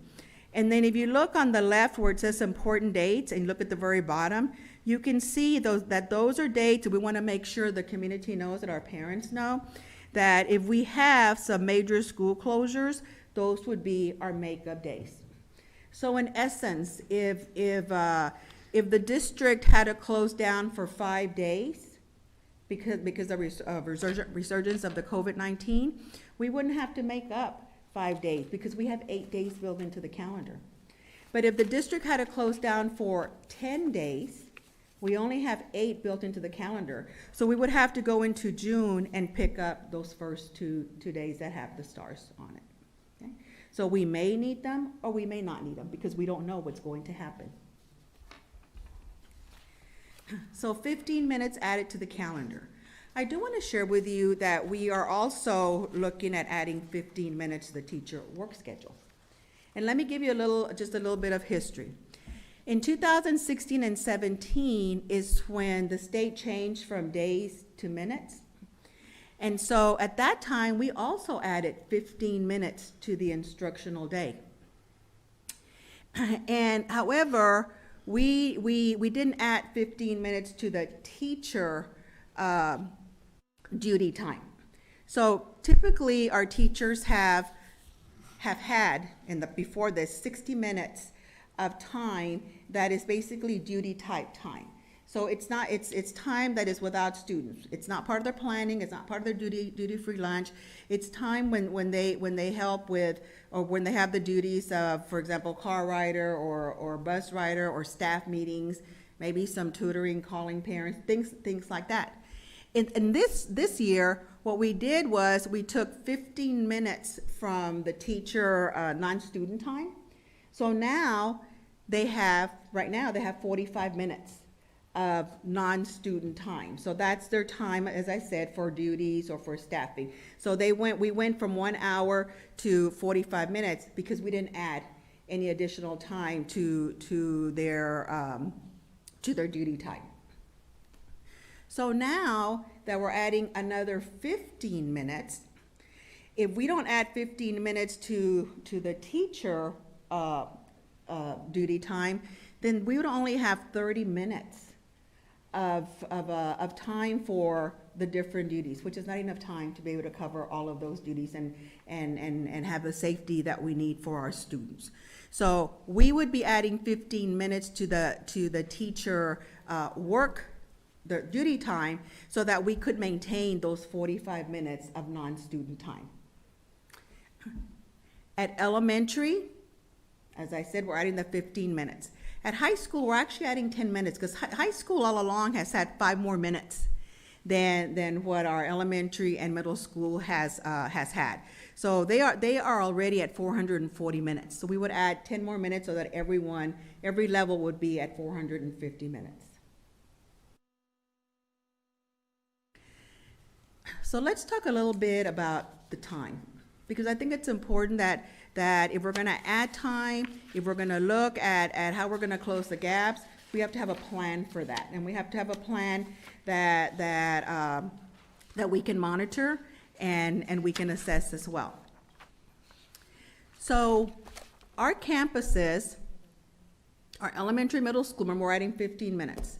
They will be taking those 15 minutes and then adding another 15 minutes, possibly those that we added back in 16, 17, and they will be having a 30 minutes of focused instruction.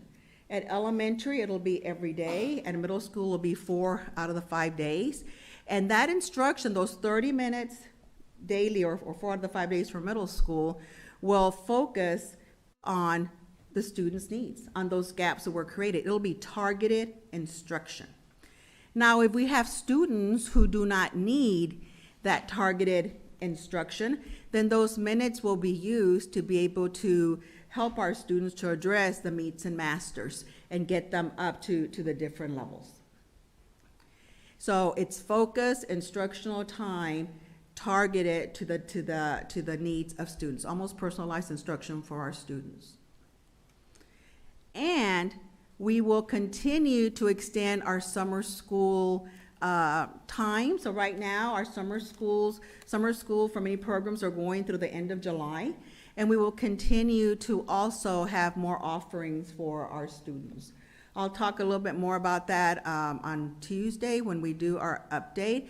But just so you know, typically in summer school, on a regular year, we have about 8,000 or 8,500 students that are participating. We have about 37,500 students participating in summer school this year with the extra programs that we provided and the extended time as well. So then we came back and we asked ourselves, okay, so with the 15 minutes, with the plan for targeted instruction, with the summer school changes that we made, do we also accomplish the same points the commissioner says that is needed to have an intersessional or a year-round calendar? And so we just kind of did a side-by-side comparison for you. We believe that we do. We believe that we are not only providing the targeted assistance for our kids every day or 4 days out of the week during certain times of the year, but we're going to be doing it all year long. All year long will we be providing the support for our students. And so if you have any questions, I'll be more than happy to answer them. Julie, we'll start with you. Actually 2 questions. One, teacher contracts are 187 days. Is that correct? So teacher contracts are not impacted by this proposed change? At this time, if we were out for a day or 2 and we didn't do any type of online learning during that time, then they would be making those 2 days up either in June. So What it 2 days? it would be Tell the me. same number of days. So Sorry. let me go back to here.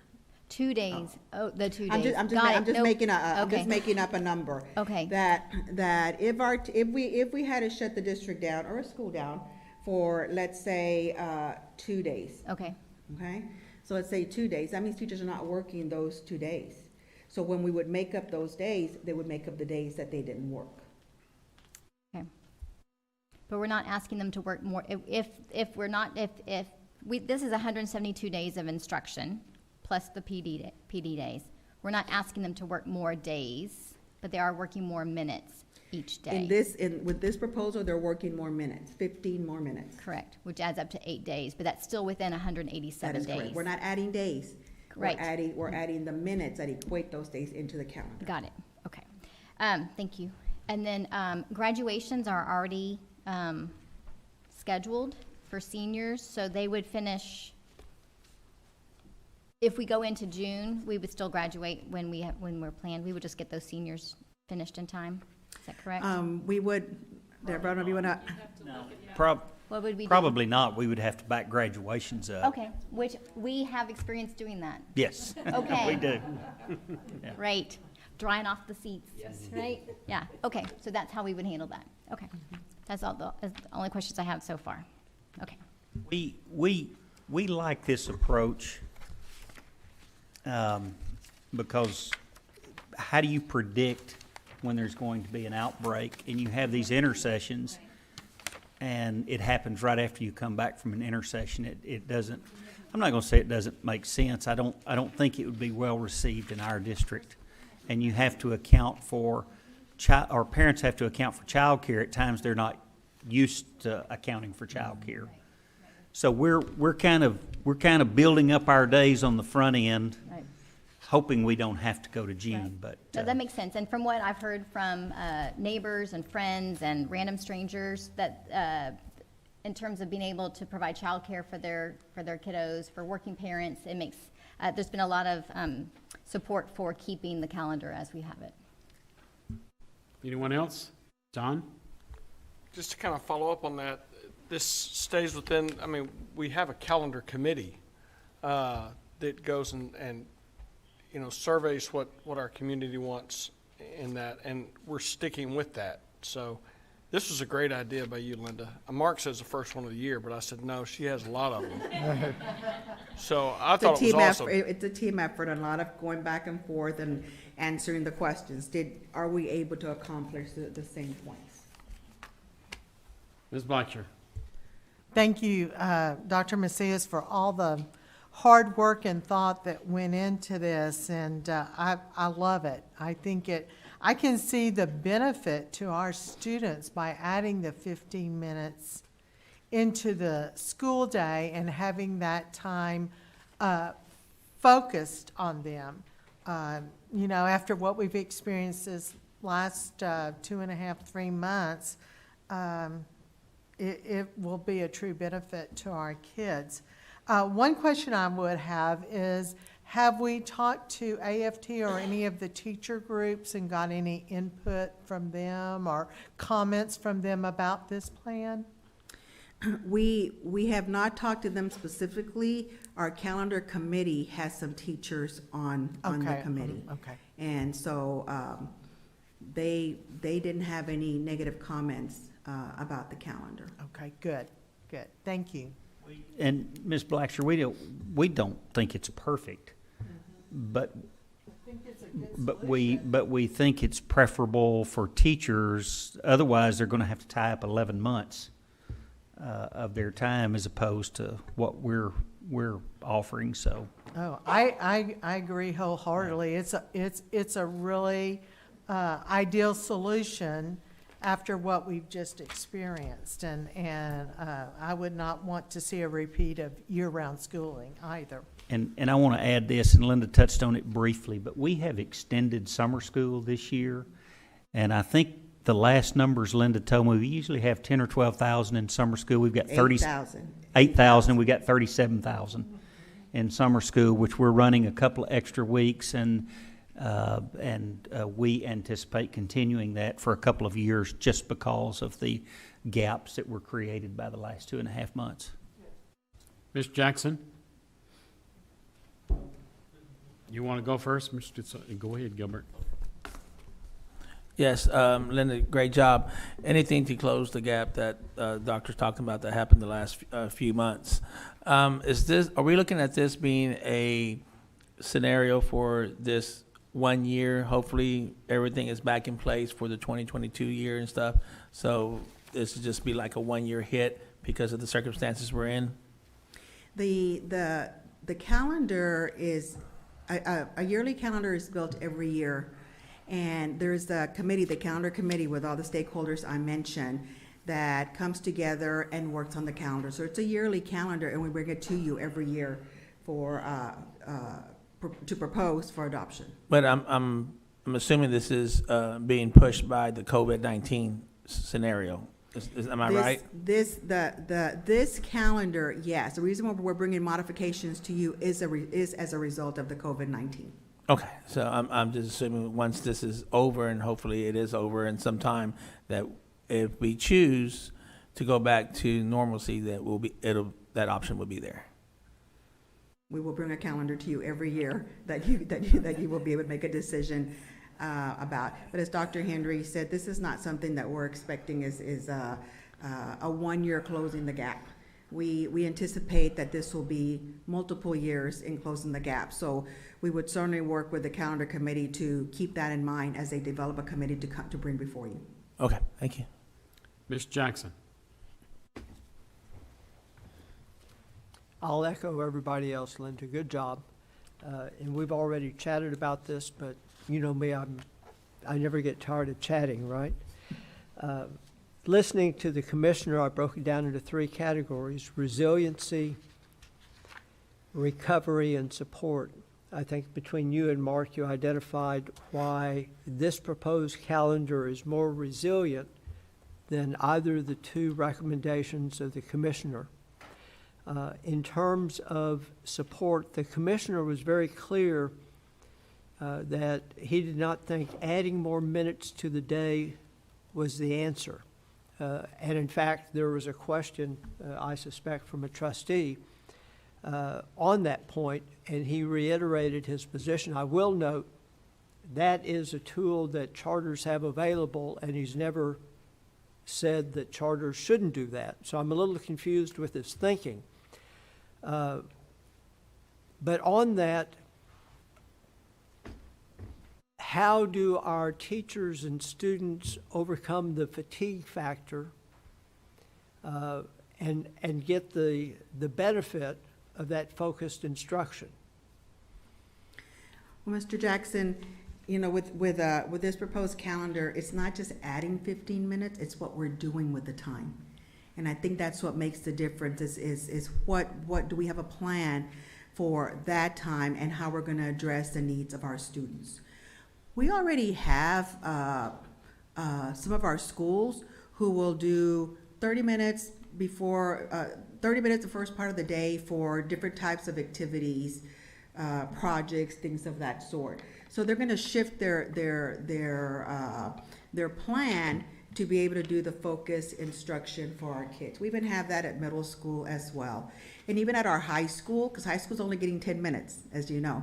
Even at our high school, they themselves have come up with a plan where they can also do some focused, targeted instruction for our students. So it's part of the day. It's part of the day. It may even alleviate, not all, but some of the needs for some of the tutoring that we do after school. Because with tutoring after school, it's hit and miss. Sometimes we have the students that we need and sometimes we don't. Here, they're here already. So the point you're making is that the added time is going to be intentional and directed. Yes. Something else the commissioner pointed out, he said as a result of the non-instructional time that many of our children could lose a full year of instruction. And on the face of it, that really made no sense whatsoever. And a member of the audience asked him to explain, and he said, well, there's a university study that took a look at it. if we go back to what you've told us, you've indicated the summer slide can be anywhere from 1 to 3 grading periods just over the summertime. Well, 3 grading periods is half a year. So that tells me that what the commissioner said actually may make sense, even though at first blush it doesn't. How does your calendar, and you've already touched on it, and so has Mark, but I think it's important enough we do it again. How does this approach address the potential loss of a full year? Certainly, we feel that there are instructional gaps that have occurred during this time outside of the classroom and without a teacher. The teacher makes a difference, and certainly is needed in the classroom. I will remind you that districts did different things during this time of closure. Everything from just sending packets home, not having any, to different things. And so in our district, we worked very hard to make sure that we had online resources that were targeted to the instruction the students needed, as well as the instructional packets. Our teachers, campuses did an incredible job with locating and finding all of the students. With that said, it certainly does not replace the face-to-face instruction with a teacher. And in addition to that, the curriculum team right now is working on modifications to the curriculum. So we know that we need to make some modifications. We know we need to compress some of that curriculum. We know that we need to provide for additional learning and remediation before we move on with certain concepts and content. And we're ready to do that. We've begun that. We're going to do training with our teachers via Schoology, our new platform, to provide the training. And we will also be able to use Schoology to be able to push out more personalized instruction to students. As a teacher is working with this group, then this group is working on personalized instruction that he or she is pushing out via Schoology. I will make a note that software that you now have is a little sneaky. It will identify when students, if they're at home, if they tie into the software, but if they aren't being active, it identifies that they aren't doing anything. That is so unfair if I were a student. Julie touched on this, but let me ask it from a little different perspective. What is the preliminary thinking, and I know we won't know till we get there, as to the impact on extra and co-curricular activities that happen in the fall should one middle or high school have to close for 2 weeks, but everybody else is still up and running? We believe that it's possible that, as you said, one school may close down and not the entire district. And so we would support that school, obviously, with the online learning. As far as the extracurricular activities, we've been able to actually support some of that with virtual instruction. Again, not to the extent of the face-to-face. So we've been able to do, from the curriculum standpoint, we've been able to do some activities with choir, the different music programs, even marching band, virtually. As far as, I think you were asking also about athletics, I will let Ms. Hall talk about that. Well, I think the same thing occurred with athletics. I know that many of the coaches at our campuses were sending workouts to the students throughout the spring and definitely into the summer. But as far as competition, that will be, I guess, a decision we'll have to make and a plan we'll have to develop at the time that occurs, depending on what sport or what activities the students are involved in. But certainly we'll make every effort to, have the least impact on the students. Good, thank you. And then, of course, the last area, I think the board has already chimed in, but that's support. The commissioner was very clear when he said trustees have to be smart enough not to adopt a plan and a calendar that the community will not support. It's clear this community did not want anything to do with year-round. It really ripped the heart out of this community, and it took a long time for the community to recover. Even made national television. So I think this calendar will have the greatest amount of support because it causes the least disruption on our families. All in all, good job. Thank you. Thank you, Dr. Macias. Thank all the questions. I'm sorry. John, you've got one? Just on athletics, we adopt this plan that suits us. What have you heard other districts? What if the other districts that our schools compete with say they like the commissioner's plan, the inter-sessional calendar? That could affect some of our competition schedules, could it not? No, actually, it does not. Right now, currently, we have sports and competitions going on during breaks. Example, you'll have baseball playing during spring break, track. You'll have basketball playing during Thanksgiving and the Christmas holidays. So really, it doesn't change that. Depending, districts have different calendars and different breaks, so. We really think, Dr. O, that it's going to cause more disruption for other school districts than it is ours, because ours is a traditional calendar that coaches and parents and students are used to.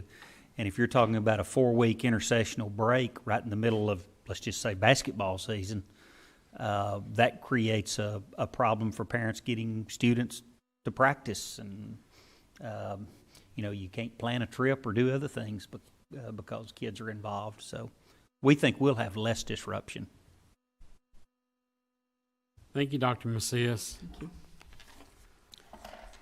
Do we want that to stand alone? I think we probably should, don't you? No? Yes? Yes.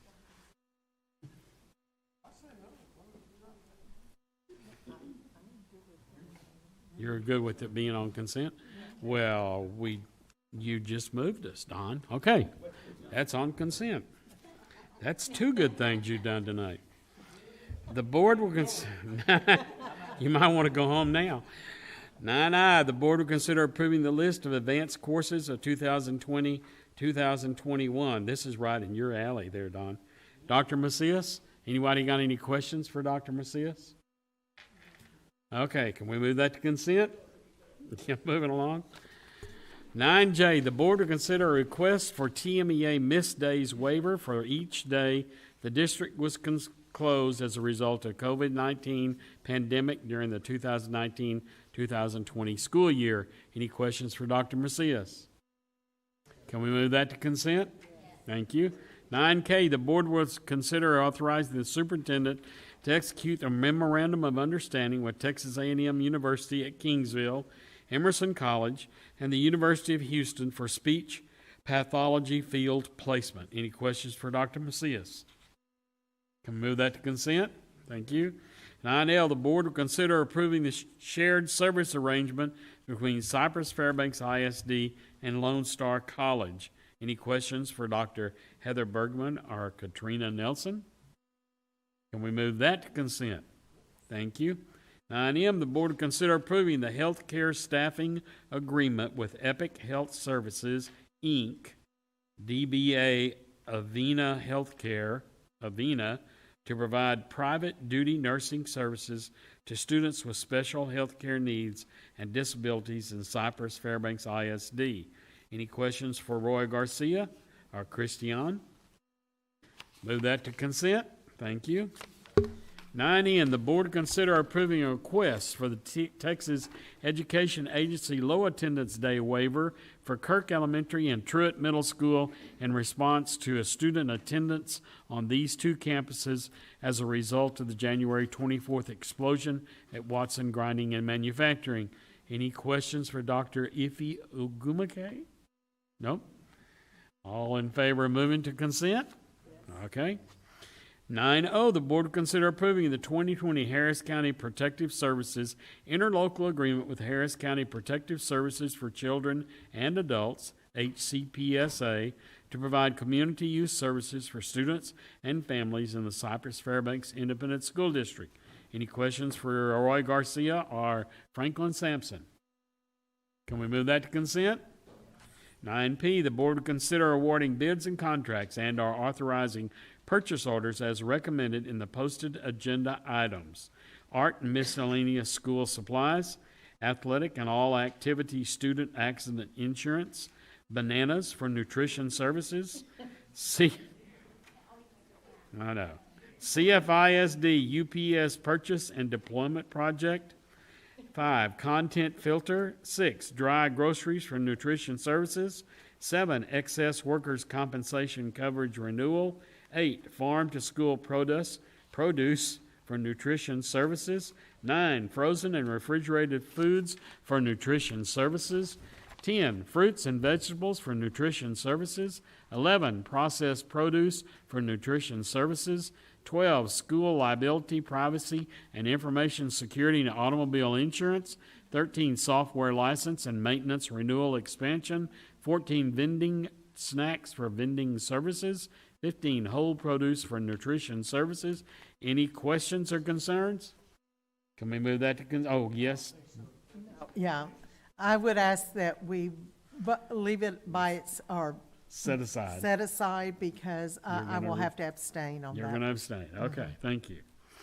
We'll set that aside. 9Q, the board will consider authorizing the superintendent or designee to negotiate and execute any and all contracts, easements, utility service, development agreements, right-of-way dedications, etc., necessary for the combined site development of the Cy-Fair ISD multi-campus facility sites located along Telge Road and Highway 290 to facilitate the new construction and renovations for district facilities.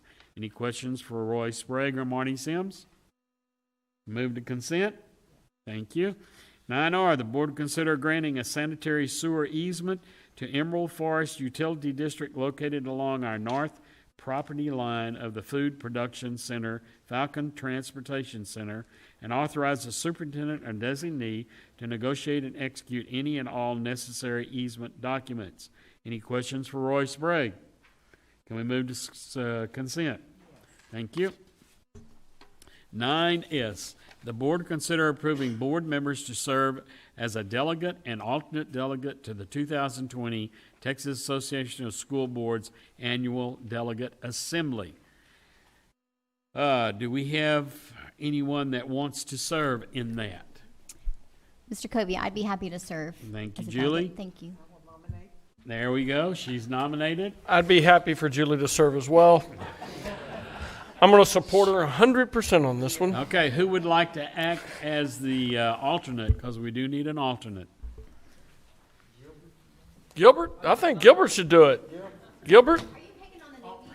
No, I mean, some of us have had our turn, and the board is all about inclusion and sharing. And so, Gilbert, you'd be unbelievable at this. I'm I serious. appreciate all your mentoring, Don. Okay. Thank you very much. Gilbert, we got this. We can do it. Can we do that on consent? Is that okay with everybody? Everybody's consented, so that's on consent. 9S. We are adjourned. You probably need to make a motion for that. We do? We're not adjourned yet. Sit down. We're not through.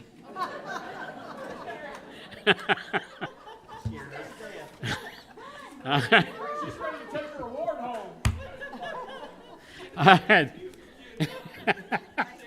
Okay, 9S will set aside on consent, and we'll have a motion. Okay? Thank you. Now we're adjourned. Bye, Karen.